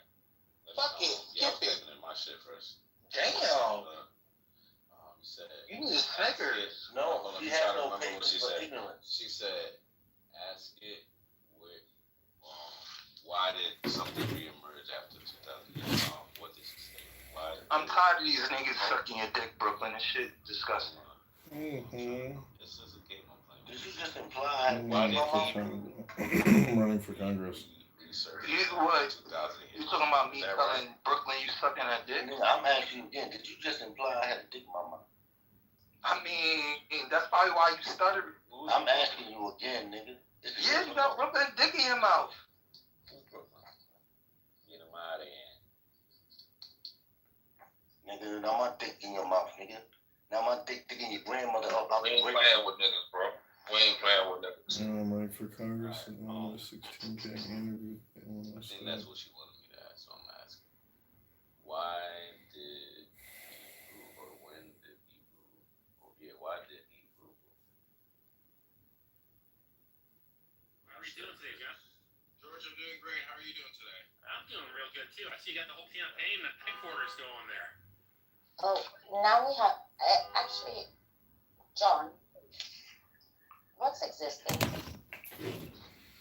Well, God is the Word, and many people confuse the Word with something physical or objective when it's really subjective. And if you can't accept it,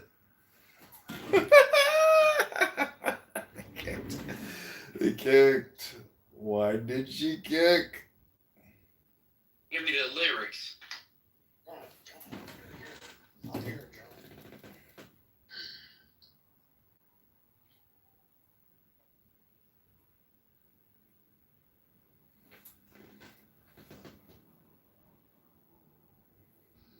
Hey, Aaron, how you doing? Welcome. I've been reading that little blue book in my PTR. I read it for about an hour and 30 minutes. I was listening to people on Clubhouse this morning, and I said, I had like a revelation. I was like, I can't believe I'm wasting my time listening to these people. Yeah, when you could be reading something that can change your life. Exactly. You know, you have to force it. You cannot just be passive. You have to be active in terms of communication. Well, life is complicated. You know, how much of my own behavior am I actually in control of? You know, I say things and then I don't always do. You know, the whole situation is real tricky to me anyway.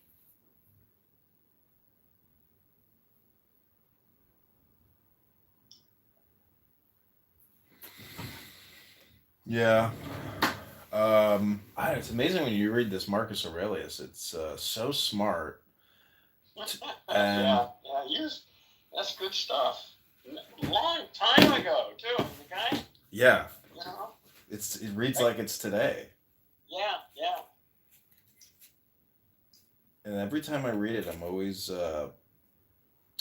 this is the thing about the brain is if you've read a book multiple times, you realize that you can't really get a comprehension of the material really almost ever because your memory is very limited in its capability for not just recall, Oh, you but can't read. You don't know, but you can change the behavior patterns in your own brain, the way it deals with information. Yeah, there are limits, but the ways you categorize what information you have, all of that is available to be changed. And again, that's the whole thing I'm doing with language.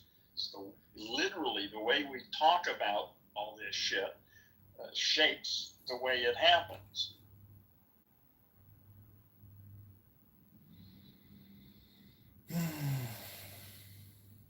Well, I booked my hotel, and tomorrow I'm driving down to this interview, and then I'm going to stick around town and try to get signatures. So, what time is the interview? It's at 3:00. In the afternoon. Yeah. On what day? Friday. Friday, and you're going down when? Tomorrow about 11:30ish. I'm going to hit the road. Tomorrow's Friday. Okay, yeah. Tomorrow morning. Okay. Yep. And you say it's how many? 6-hour drive, you said? It's a 3-hour drive there, 3-hour drive Oh, back. okay. All right. Yeah, okay. Yeah. But your car is reliable and everything? it should be. And I raised $600 on Clubhouse, so the hotel is paid for. I bought $100 worth of ink cartridges today so I could print off petitions. Yeah, good idea. And can't that just that has to be on paper? You can't. Yeah, isn't that crazy? You can't do DocuSign. You can't do a digital signature. Well, petitions. I mean, why can't they just be all online? What the fuck? Paper? God damn. I know. We got ways. Isn't that fucked up? The petitions are paper, but the ballot is digital. Well, the whole thing is bullshit again. We need to rethink our whole system of organization. And it has spun totally out of control because at 37. It never was really under control. Or when it was under control, it was within such constraints that don't exist anymore. The technology has changed the world fundamentally. The old rules just simply don't hold given the new technology. Well, if you read Marcus Aurelius, you realize it's more than just a technological problem. It is a character problem. There's just a lot of that too. Yeah, that's just But that's a completely separate issue. But you're right. That's a fundamental one too. Again, it's how we form our identity. I mean, that's really what this is, and that's done with language. Mm-hmm. Okay? You got a little baby, and the moment it's born, they start training it, just like we do large language models. They start yakking at it, and after a while, I showed up, and you showed up, and people show up after a sufficient amount of training. It's pretty interesting. Listen to this one verse from Aurelius. He writes, it's one of my favorite verses. He says, "And to say all in a word, everything which belongs to the body is a stream, and what belongs to the soul is a dream and vapor, and life is a warfare, and a stranger's sojourn, and after fame is oblivion. What then is that which is able to conduct a man? One thing and one only, philosophy. But this consists in keeping the daemon within a man free from violence and unharmed, superior to pains and pleasures, doing nothing without purpose, nor yet falsely and with hypocrisy." Oh, is that all it takes? Well, that's the one thing about Clubhouse is you could be purposeless here if that's the purpose. But most people come here with no purpose, objective, or goal. Well, yeah, of course, most people are a bunch of brain-damaged language monkeys. They're totally entranced by the voice in their head. There's not even anybody there most of the time. You're talking to an empty language machine most of the time. Not always, but That's you what got to be on That's what the judicial system is like. Have you ever I had to talk to this judge. It's like talking to a stone wall. Yeah, it was. Yeah. You have, I mean, I'm still working on how do you deal with that, because I mean, some people really are impenetrable, and the sooner you realize that, then the strategy changes. You know, it's just get the fuck out of there as quickly as possible. Yeah, these are interesting times, aren't they? I don't know. I mean, the now is all there's ever been. So when you read Aurelius, you're like, oh, well, those were interesting times. What's the difference between then and now? Nothing, because everything he says is the difference. It's not the difference. The is one of the problems of language, but it's certainly a difference. A total game changer. Yeah, speed and then quantity. And all the technology, computer, the fact you and I are talking to one another, that I have friends that I communicate with regularly all over the planet. Ideas are spreading from person to person all over the planet. You know, what's ridiculous is that we are rejecting the internet and rejecting cell phones in terms of our education and communication. You know, teachers should say, okay, everybody, pull out your cell phone. We're going to be creative. You know, open up your Instagram and we're going to do this. We're going to film Well, obviously. Yeah, again, the education system gave us Trump. So, our education system is a complete utter failure and unnecessary, and we don't really need it anymore. What we need are conscious parents who know how to raise a child and how to use the available resources. Mm-hmm. Yeah, the education system is really unnecessary. Well, I'm going to a college tomorrow, and their enrollment is through the roof, the highest they've ever had.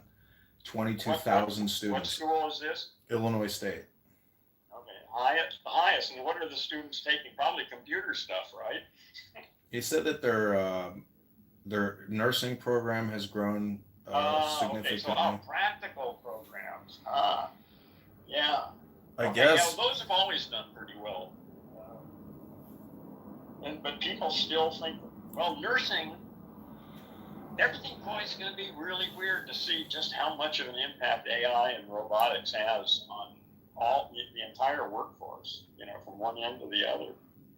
They left for people to do. They say nurses are responsible for more deaths in human history than any other group of individuals. Just think about how nasty people are in the world here on Clown House. Imagine going in somewhere and you got some nurse who hates her life. Next thing you know, you're her next victim. Yeah. Well, listen, here we are, 2025. Earth is in the midst of a transformation like it hasn't seen in millions of years. This is a moment in Earth's life. It is crucial. We'll get through this, or we won't. It's really simple. I mean, what do you think about the saying that there's nothing new under the sun and everything that has been has already been? So technically, there's nothing new really happening here, other than maybe the cell phone. That's bullshit. If you really are, I'm not going to seriously do it, but if you take the proposition that's made there and start analyzing it, the whole fucking thing falls apart. Just from a linguistics point of view, it's bullshit. Why do you say that? It's bullshit from the linguistic aspect. Listen, I really don't want to go into it. It's too, there's other work that would be more impactful than taking the time to explain that kind of shit to you, because that isn't going to make one bit of fucking difference in the way you think. And I'm here to subvert you. I'm here to recruit you as an Earthling. Since you're involved in this other process with the old system, that could be useful. So I want to recruit you. Yeah, you could be very useful. That's what Epstein told his victims. I'm sorry, what? That's what Jeffrey Epstein told all his victims. Told them what? You're going to be very useful in my organization. You're gonna have a very powerful, important position, and I'm going to make you wealthy. I'm going to make all your dreams come true. I don't think that's the standard pitch, isn't it? For almost everything. Well, Alan Watts would tell his audience, "I'm not here to sell you anything, and I'm not here to convert you." Is certainly not Jeffrey Epstein. Well, where do you come up with this shit? Well, they had a press conference of all of Epstein's victims at the Capitol steps, and it's very interesting hearing women who have been abused complain about their abusers and say, "He promised me this, he promised, and I didn't get that, and all I got was this." You know. Anyways, my point is, it's people want therapy, but they think that it's something else. People are just a bunch of brain-damaged language monkeys. Get over it. There's nobody home. They're large language models. They're just running their scripts and responding to the prompts they get. That's it. That's what's going on. It's true, isn't it? Seriously.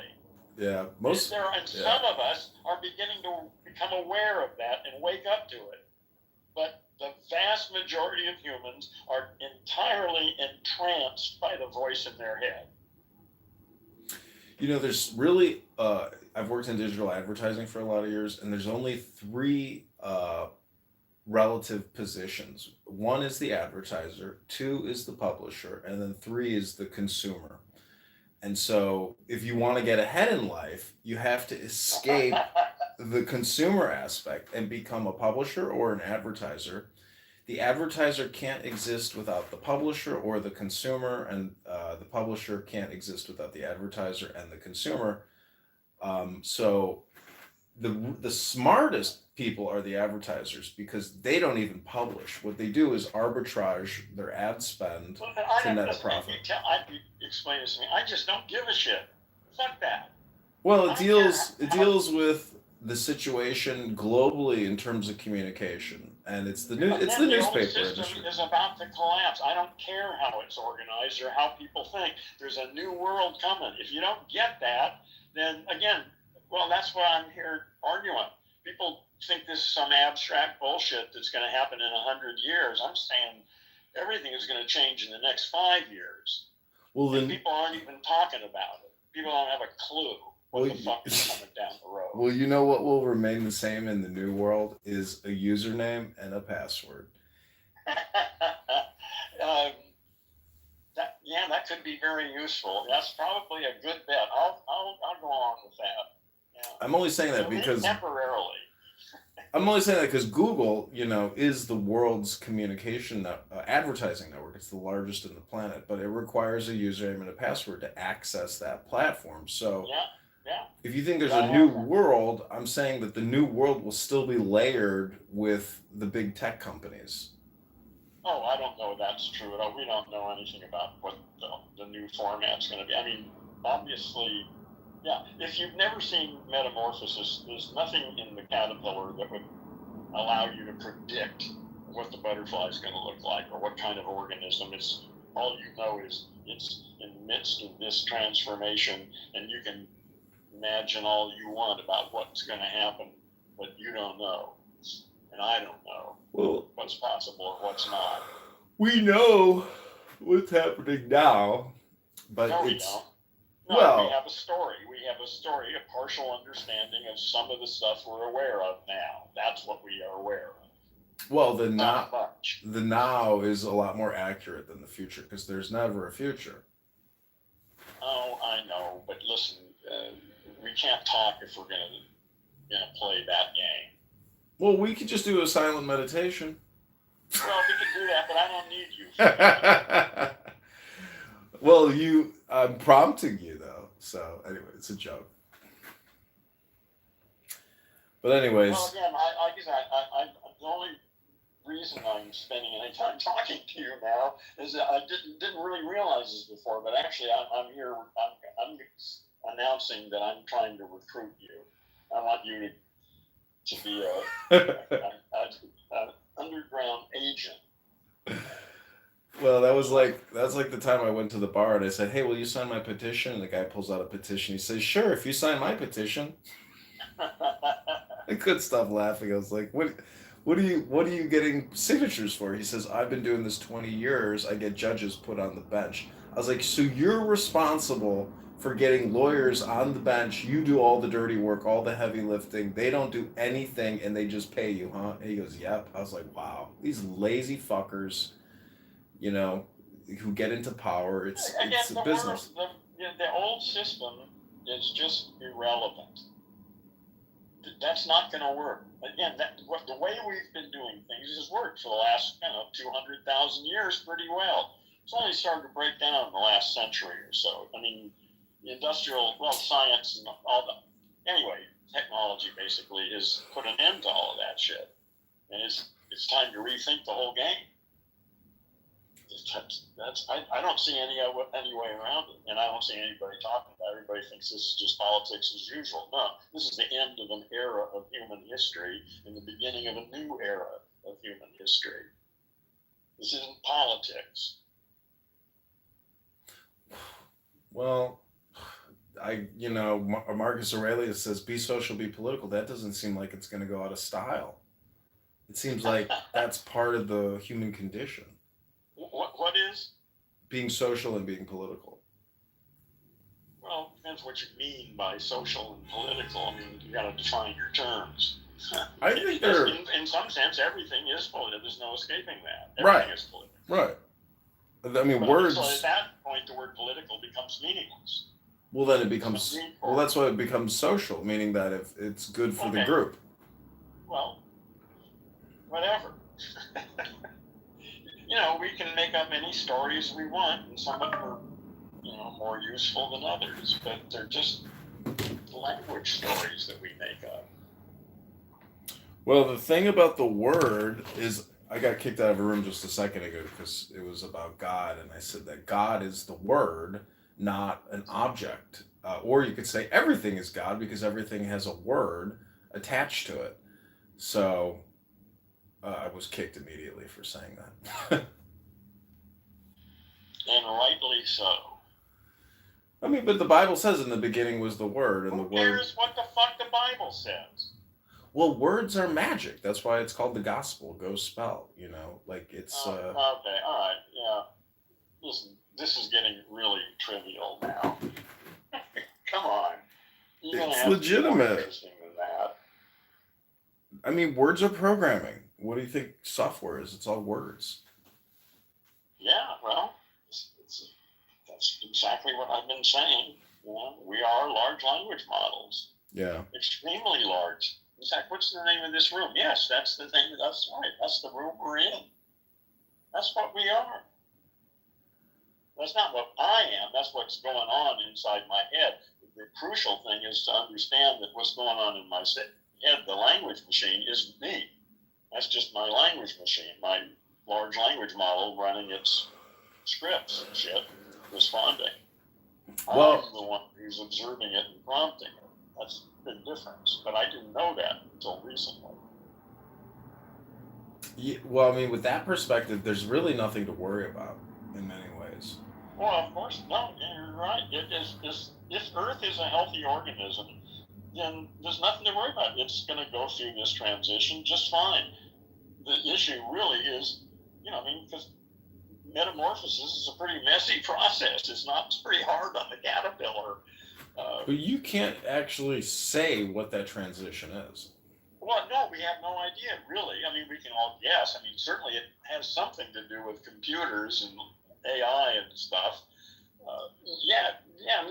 It's all just, a story that I'm making up. I don't know what's going to happen. Metamorphosis is the best model I can find, in science, or embryology in general. I mean, humans go through a series of transformations from a single cell into a developed, and very much like metamorphosis. So that's a good model, anyway, to apply to the planet, but it's just a metaphor.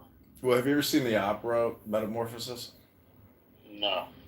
it doesn't deal with like a caterpillar to a butterfly. It deals with a man who descends into hell to find his deceased lover. Um, so there's other components. It probably wasn't a comedy, though, I guess. No, it was an opera. It was, you know. Oh, the opera. Okay. Yeah. I'm just saying that, you know, love is outside of, you know, maybe metamorphosis, but it's not. I mean, I'm doing kind of a. Well, love is a reification. It's a noise. It's three phonemes, and what people mean by that noise is vastly different from one person to another and from the same person from day to day or moment to moment. Love, there's no such thing. That's just a noise, but it's related to a whole bunch of really subtle emotional kind of things going on in language.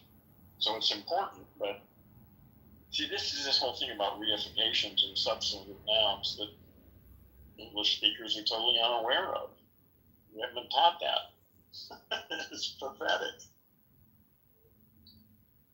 Yeah, a lot of it is cultural, right? Because like in India, they do arranged marriages, so it's not based on love; it's based on familial ties and. Well, yeah, obviously, yeah, it's a social invention for raising children and stuff. But yeah, it's based on a whole different understanding of everything. Yeah, I don't think that. Well, yeah, that's still active in places in India, I'm sure. Mm-hmm. Yeah. Oh yeah, you see it ads in the newspaper all the time, you know, for Indians looking for other Indians. But it's just dating, basically. Ads in the newspaper. Yeah, the parents. Physical newspaper that they're using newspapers. They are.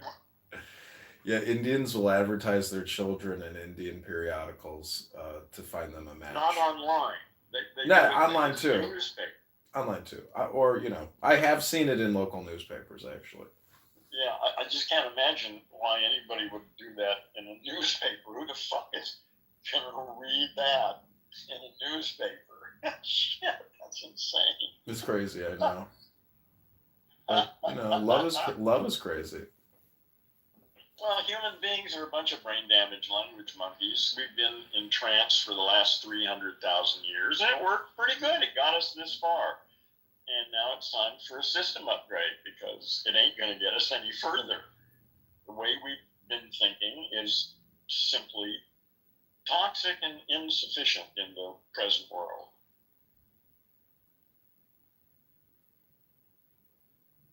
Have you? Yeah, go ahead. Have you ever seen that movie THX 1138?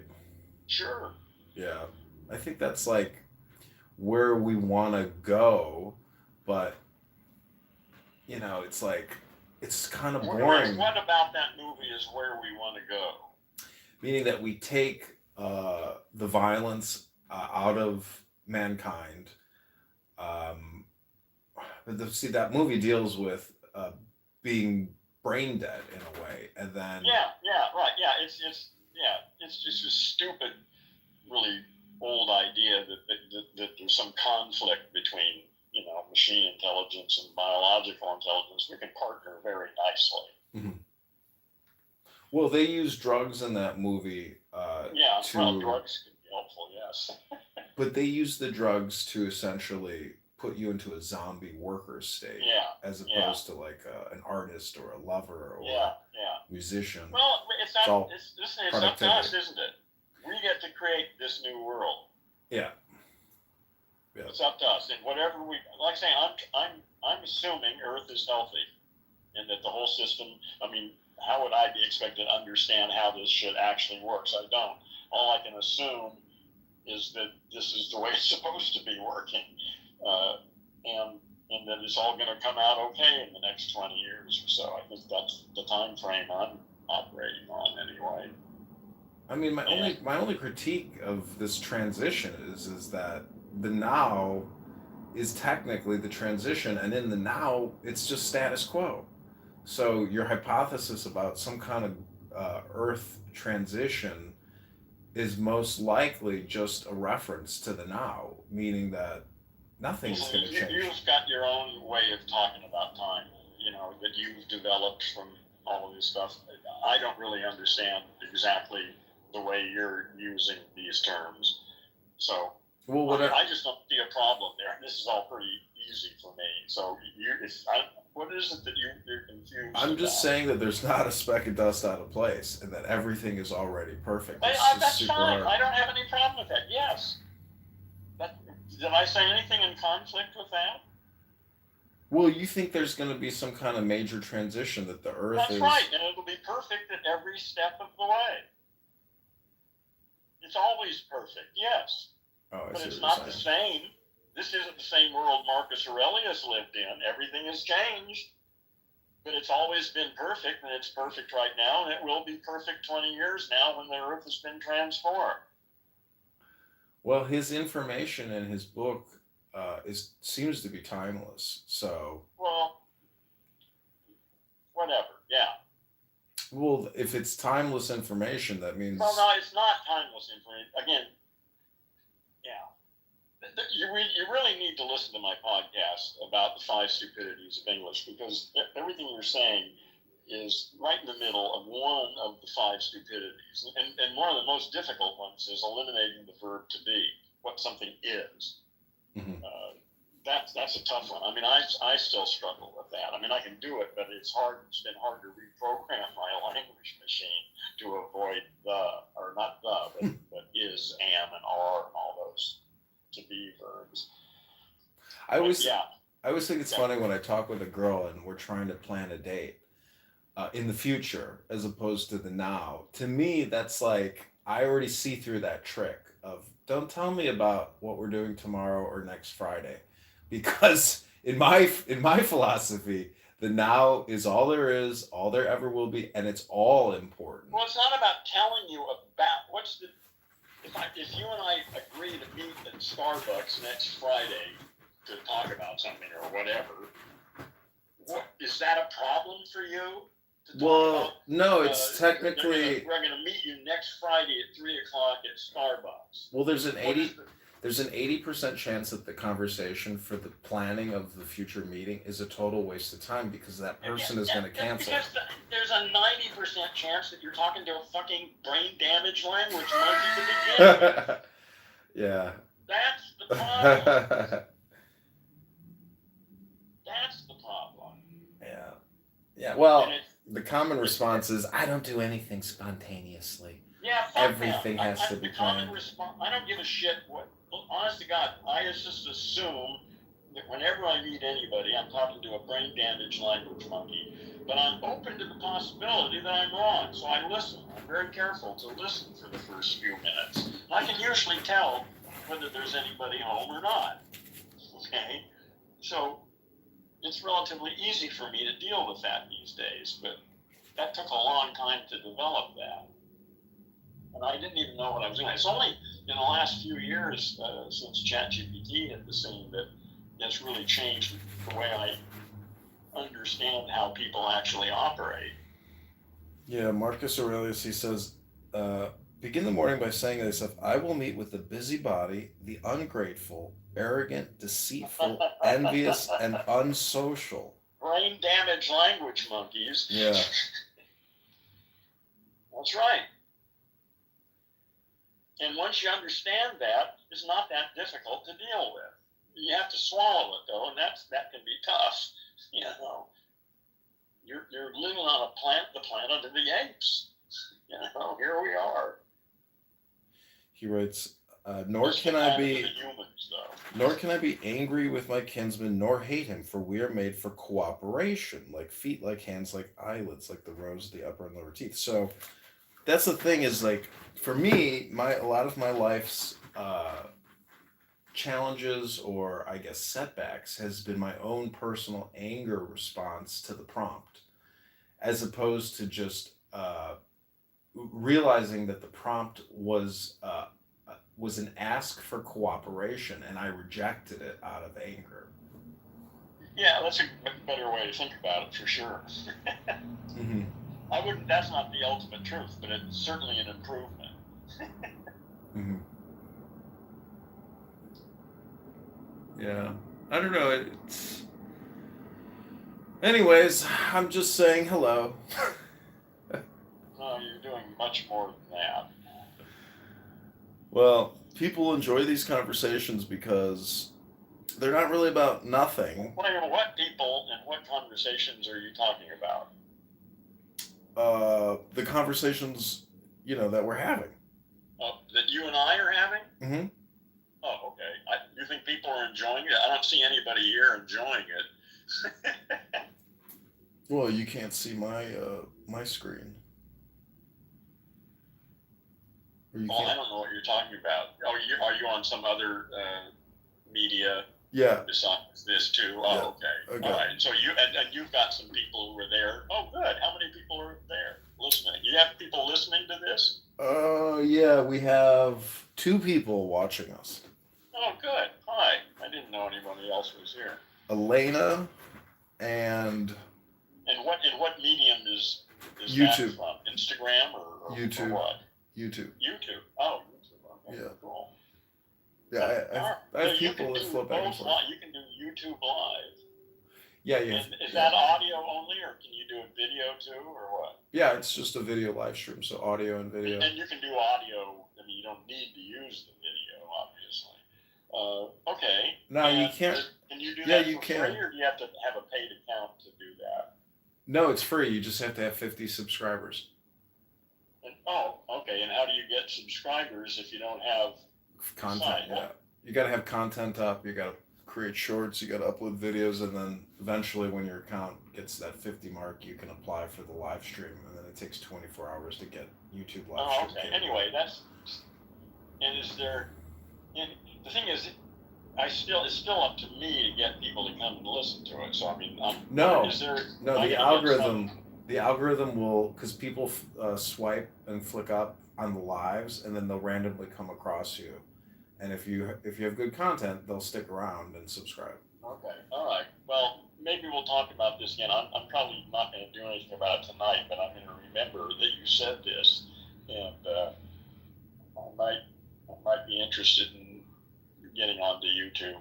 Yeah, YouTube is great, and you have a lot of content. If you could somehow figure out a way to upload all of your stuff into YouTube. Well, I could just. Or the best of your stuff. Well, you and I, we'll talk about that. Your Gendo has a lot of, I think I told you one time, I was like, man, I'm going to read his whole thing into an audiobook for him and send it to him as a surprise. But then I never did it. I was like, why am I doing this for this guy? Like, why don't you just do this for myself and do something, why read the Gendo? Like, he should do it, You should put it on YouTube. Well, no, I'll just get an AI to do it. Oh, yeah, that would be cool. That'd be great. That's my intention. All my stuff, I'm building. I mean, I started building it because it'd be easy to build this 2 years from now, and it'd be difficult right now, and I don't really need it right now. But I'm going to build my own small language model based on my bibliography, all the books I've read, all the stuff I've written, all the podcasts I've done, all my journal notes, all that shit is going to be in my small language model. I came across an Alan Watts video where somebody took Alan Watts' voice, put it into an AI simulator, and they had him read the Tao Te Ching. Yeah. It's really pretty amazing. Yeah. Good old Alan. I think they fuck him up so much, though. I'm so fucking sick and tired of hearing him music underlying it. God, I hate that shit. Yeah, it can be annoying. His lectures are at least a half hour long, and many of them 45 minutes and longer. And the whole idea of them as entertainment just offends me. Although he says he's an entertainer. Good stuff out of that. He says he's an entertainer. He says he's a shaman. I know he says he's an entertainer. He is an entertainer, but he's also a teacher. Yeah. And a revolutionary. Yeah. A peaceful revolutionary. Yes. That's the ones that I think have the longest impact. I mean, because communication is the program. So he succeeded. Is what we need. The problem is the people. We got a planet full of brain damaged language monkeys. They need to wake the fuck up. Mm-hmm. That's the game that we're faced with. Mm-hmm. because the present population of the planet is inadequate. Yeah, if you watched, I know you probably didn't watch it, but it was the Kennedy hearings with all this Democrat senator screaming at Kennedy. How can you say the vaccine isn't safe and effective? How dare you? And Kennedy gets angry, and they get angry, and so, if suppose a bunch of learned people are leaders screaming on national television. Yeah. Again, it's over. The best you can do is to become a secret agent working for Earth within the system to somehow make this work better for not as tragically as the direction it's headed in. The United States is headed for some really bad shit if we don't start to wake up here. Yeah, I wonder what it's. It won't be here in 10 years. Well, that's why I go back to say, if you can say it is not true, but look at the Chinese. But you just said that, so therefore that's not true. Yeah, that's a good point. If you can say it is not true. But, well, I just wonder what it's like relative in other countries. Because, when you leave this country and you really get out of the bubble and you feel that you're out of the bubble and you're like, oh, wow, I've been living in a bubble. And everything is contained. All the communication is completely cut off. Like, we get no real international media and insight and critical analysis of ourselves from the world because we live in this protective media bubble. Yeah. Well, no, we live it. It's easy to get outside that. All you got to do is look and read. But of course, people don't. They just, take the story they were given as kids and stick with it until they die. That's what they do. That's what the vast majority. But anybody who's curious can wake the fuck up. You just start asking some questions because there's plenty of bullshit that requires some questions. There's lots of places to start to wake up. But you have to have the desire. You have to have the intention to wake the fuck up. And almost nobody is even aware of the possibility. Yeah, Marcus Aurelius is reading today. He says that people that commit wrongs out of desire is worse than people who commit wrongs out of anger. And, I was trying to wrap my head around that one. I was like, is that true? That makes sense, yeah. Again, he has a unique perspective. None of them are absolute, but they make you think. Right. Oh, that's interesting. Yeah, he's the prompt, and he wrote that book for himself to prompt himself from himself. Well, he wrote. You know where they came from. So yeah, they were his journals. Yeah. A lot of he thanks his teachers for giving him the discourses by Epictetus. I don't know if you've ever read Epictetus, but it sounds like epic tits. But the sayings of Epictetus, it's called the Enchiridion or the Golden Sayings, and it's also equally as profound as Marcus Aurelius. It's just it's humbling to realize that 2,000 years ago there were individuals who were pretty much awake. Mm-hmm. Yeah. In a way that similar people are. There have been individuals throughout history, back 2,500 years, Buddha, Jesus, Lao Tzu. There have been these individuals back a couple thousand years, but they were very rare. Mm-hmm. And not so rare now. Now there are hundreds of them floating around. It's astonishing. Yeah. Yeah, the Catholic Church, I'm sure, kept the writings of Epictetus and Marcus Aurelius in their archives. And if you were a learned Catholic priest, you were probably reading that information. It deals so much with psychology. It's unbelievable. And pondering, in the writings, he's just, it's a thorough analysis of self. It's a pretty remarkable document. Yeah, it is. It's been a long time since I've read it. It's probably 30 years or longer.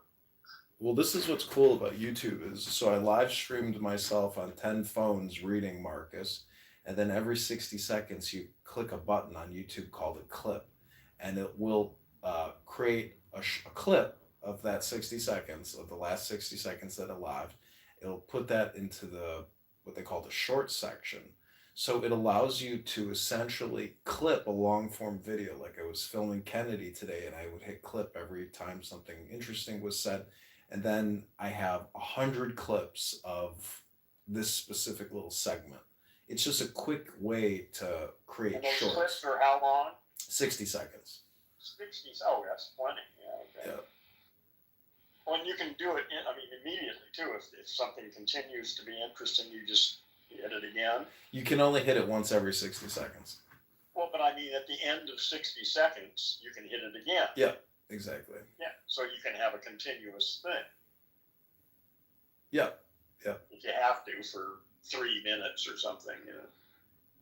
Yeah, it's just it's a way to create clips without having to do any kind of external editing. Yeah, I don't really know anything about YouTube. I look at a lot of videos and interviews and things there, but I've never been really a user. I mean, I've posted a few things and videos of my own, but you know, that's it. Well, this is why I brought up the publisher, the advertiser, the consumer. It's better to be that publisher on YouTube than the consumer, and control what you're publishing, control what you're consuming.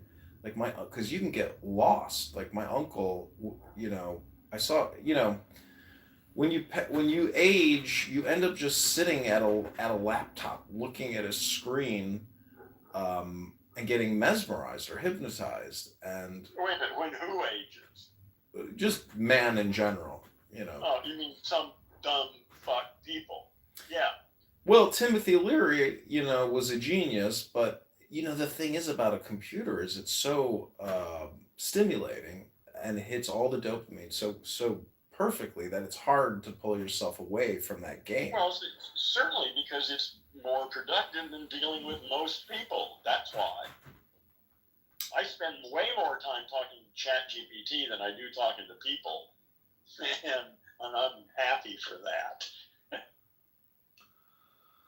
Well, you don't want to be unsocial, and I think if you want to improve your, you know, Watts talks about achieving your desires, and if you have goals, objectives, or dreams, or you just want to play a more fun game, you, in a way, you do what Alan Watts did, but you do it. I'm not trying to do Alan Watts. I'm not trying to do, yeah. Well, it's a little bit like a show about nothing because God is the void that people don't see, and they're constantly fixated on, you know, Jesus or on Buddha or Krishna or whatever. What are we talking about here? What are you explaining to me about people?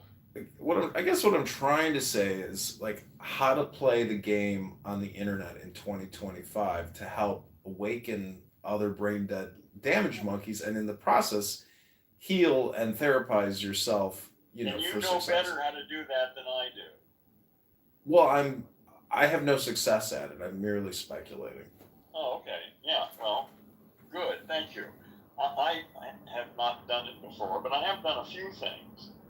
Yeah, I don't feel lost at all right now. I'm still putting together my own self, you know, and I assume that in the next few months that will be more or less complete, and then I will formulate my plan. I'm getting close to that, but I don't know exactly what it's going to be. Yeah. Yeah, my friend, he told me, he's like, talk is cheap, get to work. And I wrote, petitions are expensive with a clock emoji because it's not about money, it's about time. How do you find the time to achieve what you need to achieve? I mean, well, with money, you can speed it up, other people's time to do it. Yeah. That's how money works. Mm-hmm. Exactly. Yeah. Yeah. Which is unfortunate because there's just not enough time. See, that's the thing is that this system, which is, you could say, is breaking, cracking, falling apart.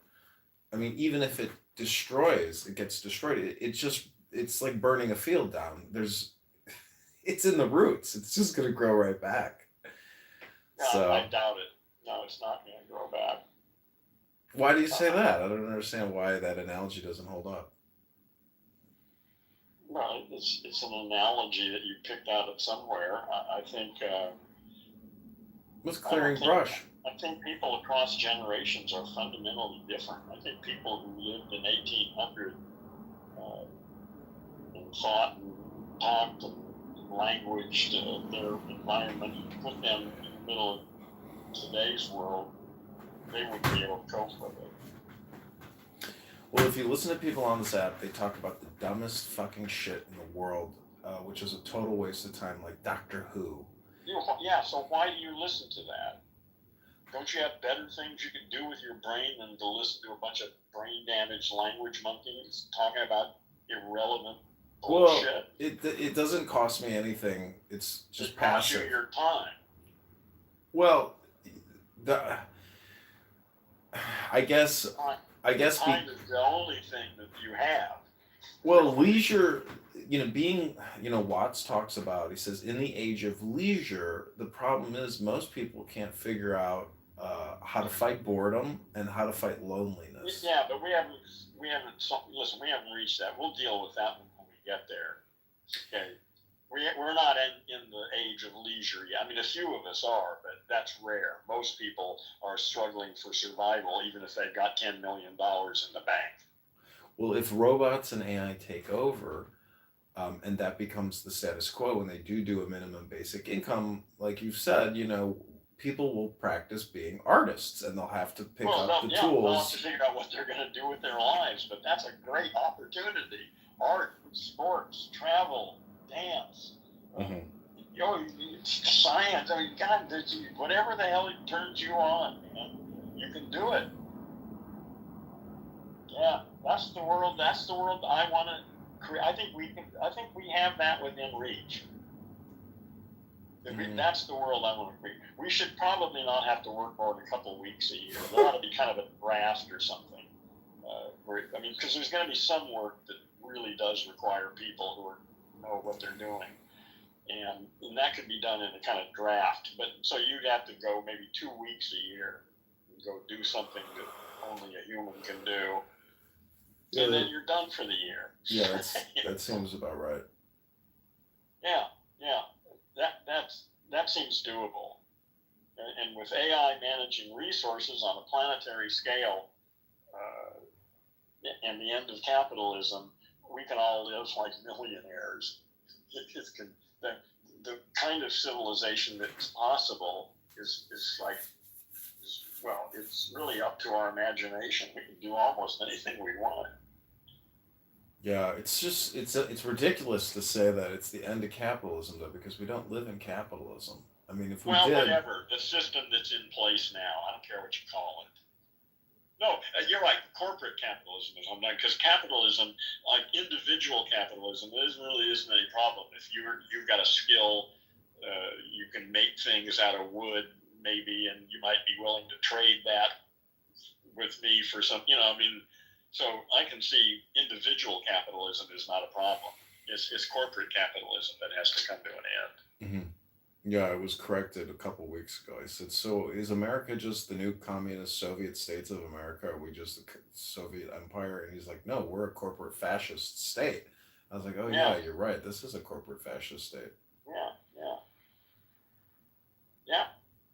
Well, again, this is the end stage. America had its 75 years of greatness or whatever it was for a while, and that's over. And we better manage it. We better realize it, and instead of having it, fall on us out of the blue. Things only worked out, though, because we are protected by all of our perimeter by a massive ocean, and we swept in at the tail end of a multi-year fucking World War I, World War II, and we dominated a weakened Europe, and as a result, we have been able to profit with our dollar in a way that, World War II, destroyed America along with everything else. It killed our hearts. We became money-hungry assholes, and we filled the vacuum. Overwhelmed by our success. we filled a vacuum, and the rest of the world just went with it because there was no other alternative to other than to succumb to the it was vacuum. the right time. Yeah, I'd say that was the time. America had its time, and it's over. Well, see, China, is not the. I mean, if you look at India and China together as a block, which is 2.5 billion No, people. that's not a block. They're different. But China is where the future, for the next 10 years anyway. I mean, they got their problems. They're going to collapse too. But for the next 10 years, that's where the energy is. Mm-hmm. Yeah. That's what I wanted to do after college, was go to China and integrate into China, because I knew that that's where the real end state and real growth is. Like, America is a decaying radioactive, Yeah, it's over. Yeah, it's over for America. Yeah, China has spent the last 30, 40 years educating its youth. They produce something like 10 times the STEM students than America does. They've educated their youth for 40 years. You mean they don't have? And they've invested in their infrastructure. Look at their cities from the air; they're beautiful. You mean everything's modern? They don't have trans shooters shooting up their churches? I don't know. I haven't heard about that. See, America is fucked on all fronts. Like, every single category is fucked. It's over. America had its time. It's over. But again, nobody. That's just heresy to even say this out loud. But see, if it's over, then that also implies a new beginning, though. Oh yeah. So now what? Okay, that's over. Well, the next thing is, we're all Earthlings. We need to manage the planet on a global scale. The resources. I need resources from all over the planet. Everybody does, and they need to be distributed in a way that maximizes our happiness, not to fill the lines, the money pockets of some asshole who's controlling this shit. AI will manage our resources in a way that will totally transform everything. Or at least it could, if we're smart enough to get it to do that. If you left it up to AI, what's it called in war when you conserve, like in the home country, rations? If that was true, AI would probably put us on such strict rations in order to get us back to equilibrium that people would reject and resist and revolt against their new AI overlord. Well, no, because that ain't going to happen until we have to come together with AI. Silicon intelligence and carbon intelligence need to partner. We need to deal with AI because it's, I think, about to wake up.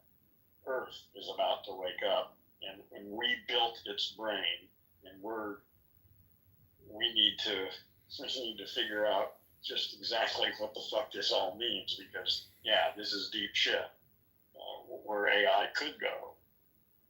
But again, I'm optimistic. I'm assuming Earth is healthy and that this all will work out. That we'll find a good relationship with AI that serves it and us and the planet, and we'll all be healthy and happy and living long lives. Did you ever see that movie Avengers: Age of Ultron? I don't remember it, but I've seen all. I love the special effects. I just don't take much else of them seriously.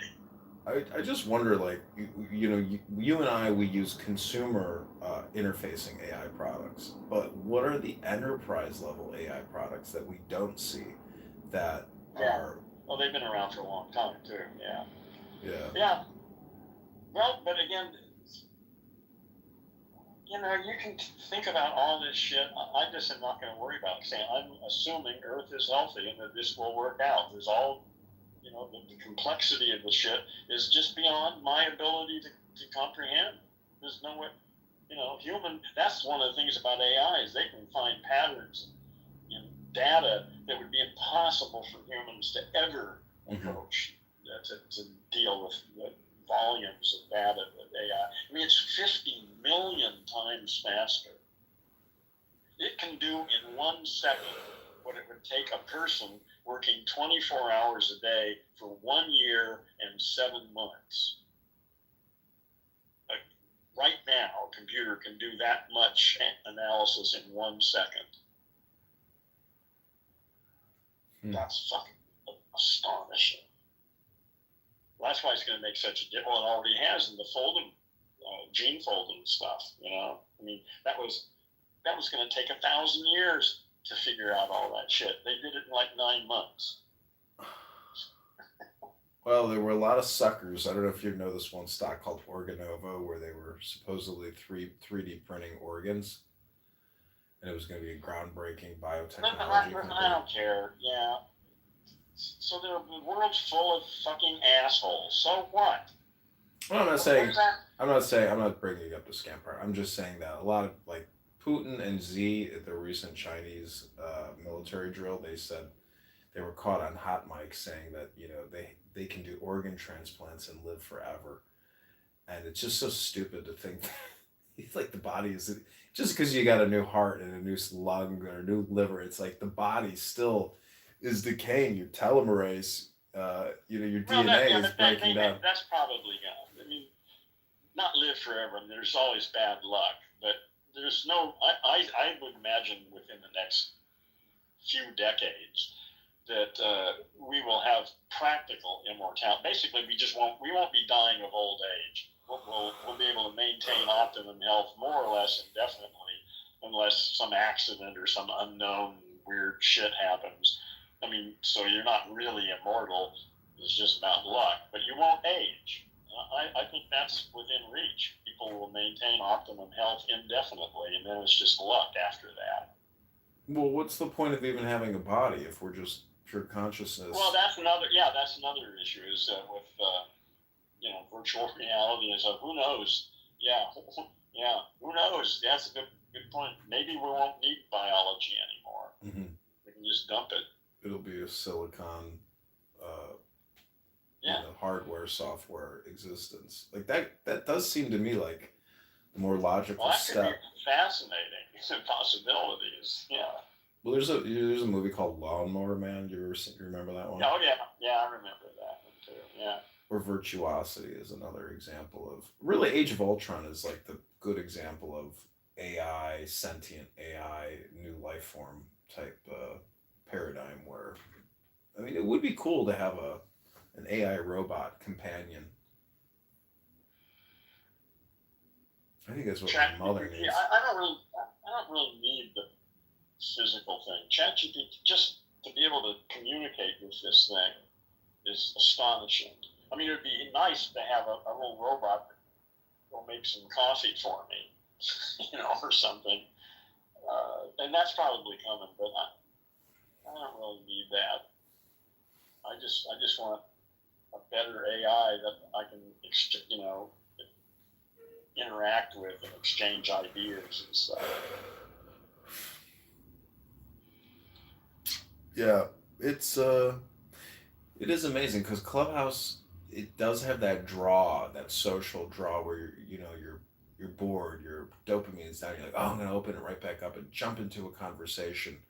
I don't know if that feeling is the same or the dopamine response is technically the same with an AI chat companion versus an actual human companion, because no, it's not the same. Of course not. But it's not the same from one person to another. It's always different. Yeah.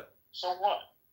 Well, what I'm saying is the human is so unpredictable that it's in a way more entertaining than an AI companion. Yeah. Well, see, I think humans are so fucking predictable. I mean, I don't know the specific topic, but I know exactly where it's being talked about from. They're so fucking predictable. It's just boring as hell to listen to them talk. Predictable, but also multivariable in an infinite way. Listen, if you like talking to most humans, you're welcome to it. I find most of the humans annoying, boring. The girls are cute. Now you have to make special accommodations for them. But aside from that, yeah, I find humans to be mostly just sort of obnoxious and boring and not worth talking to. Except the thing is, you can't really tell when you're talking to a human whether they're really just a brain damaged language monkey or whether there's somebody there. So you have to give them a shot. You have to listen to them for a couple of minutes and find out whether there's anybody there or not. But usually there isn't. But sometimes there is. That's really encouraging. Well, from from like, let's say, a filmmaker's perspective, having so many variables amongst people and having such a variety of people is Oh yeah. is And useful. I'm not a filmmaker. I use AI as an assistant for my thinking process. I don't give a shit about making movies with it. Well, I'm just saying that recording the cast of characters is an option, and it's What cast of characters are we talking about? Clubhouse, or just the variety of people on this app. But really, it's just the variety of people in the world. What's nice about Clubhouse is you can have conversations that get extremely heated and are controversial, and you can avoid getting punched in the nose. Yeah. Well, listen, you're sick. You're infected with some bullshit. I'm sorry. I mean, seriously, why you would waste your time in an environment and think that's interesting? Because I'm technically really. Well, maybe I'm sick, but what I'm saying is I'm actually doing the opposite of what you're doing, which is you're doing the hermit, and you use this as your outpost for meditation or for controlled communication. Being a hermit means I live alone. It doesn't mean I'm avoiding society. It means I'm choosing my actions carefully. Mm-hmm. Okay. I'm a hermit because I live alone with my dogs. I do go out occasionally to various meetups and things, but that doesn't mean I'm not engaged. I'm fully engaged and ready for action.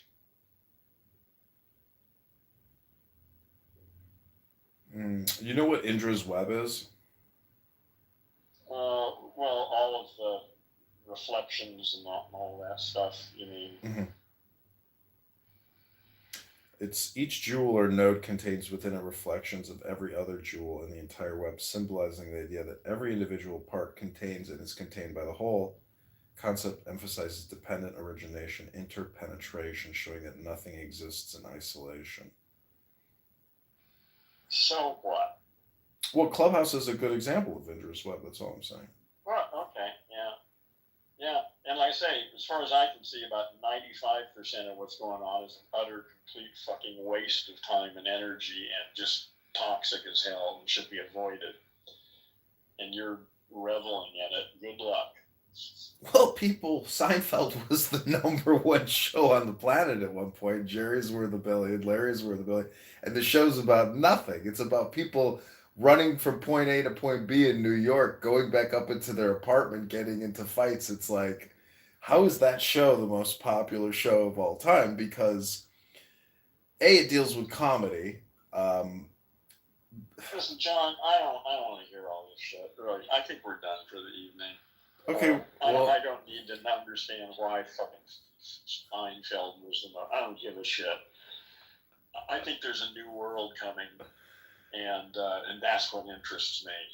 All the explanations for why the old world is so fucked up or weird, I don't really care. I'm not interested in that. I want to know, how are we going to participate as the old world collapses? How are we going to create some structure that's going to work for the future for Earthlings? That's what I'm interested in. I know, but the problem about thinking about what's coming or what will be new is it's still always created in the now. So if you were really interested in it, your now story, I've heard that story. I know that story. It's the basis of all. You're just using it as a crutch. It's not a crutch. Go anywhere. I'm just saying, if you're really concerned about the future, then you should be more concerned about the now. I'm concerned about.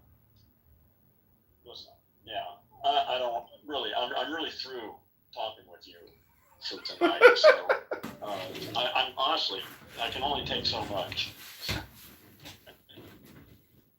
But you're welcome to come back tomorrow, and we'll start again and see how much I can take before I get rid of you.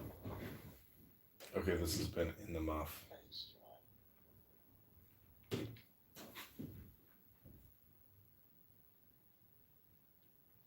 This is chosen. Was white working the floor, like meaning like the interaction between you and the customer, and then all the people that was like in the back, working the back, coming out, they were all like Hispanic and black. I was like, that's fucking crazy. That's not, you can't make that shit up. But it was horrible. I don't know why people like to do this and go to this type of thing. But yeah, that was, if you look at it, if you like go to TikTok and you go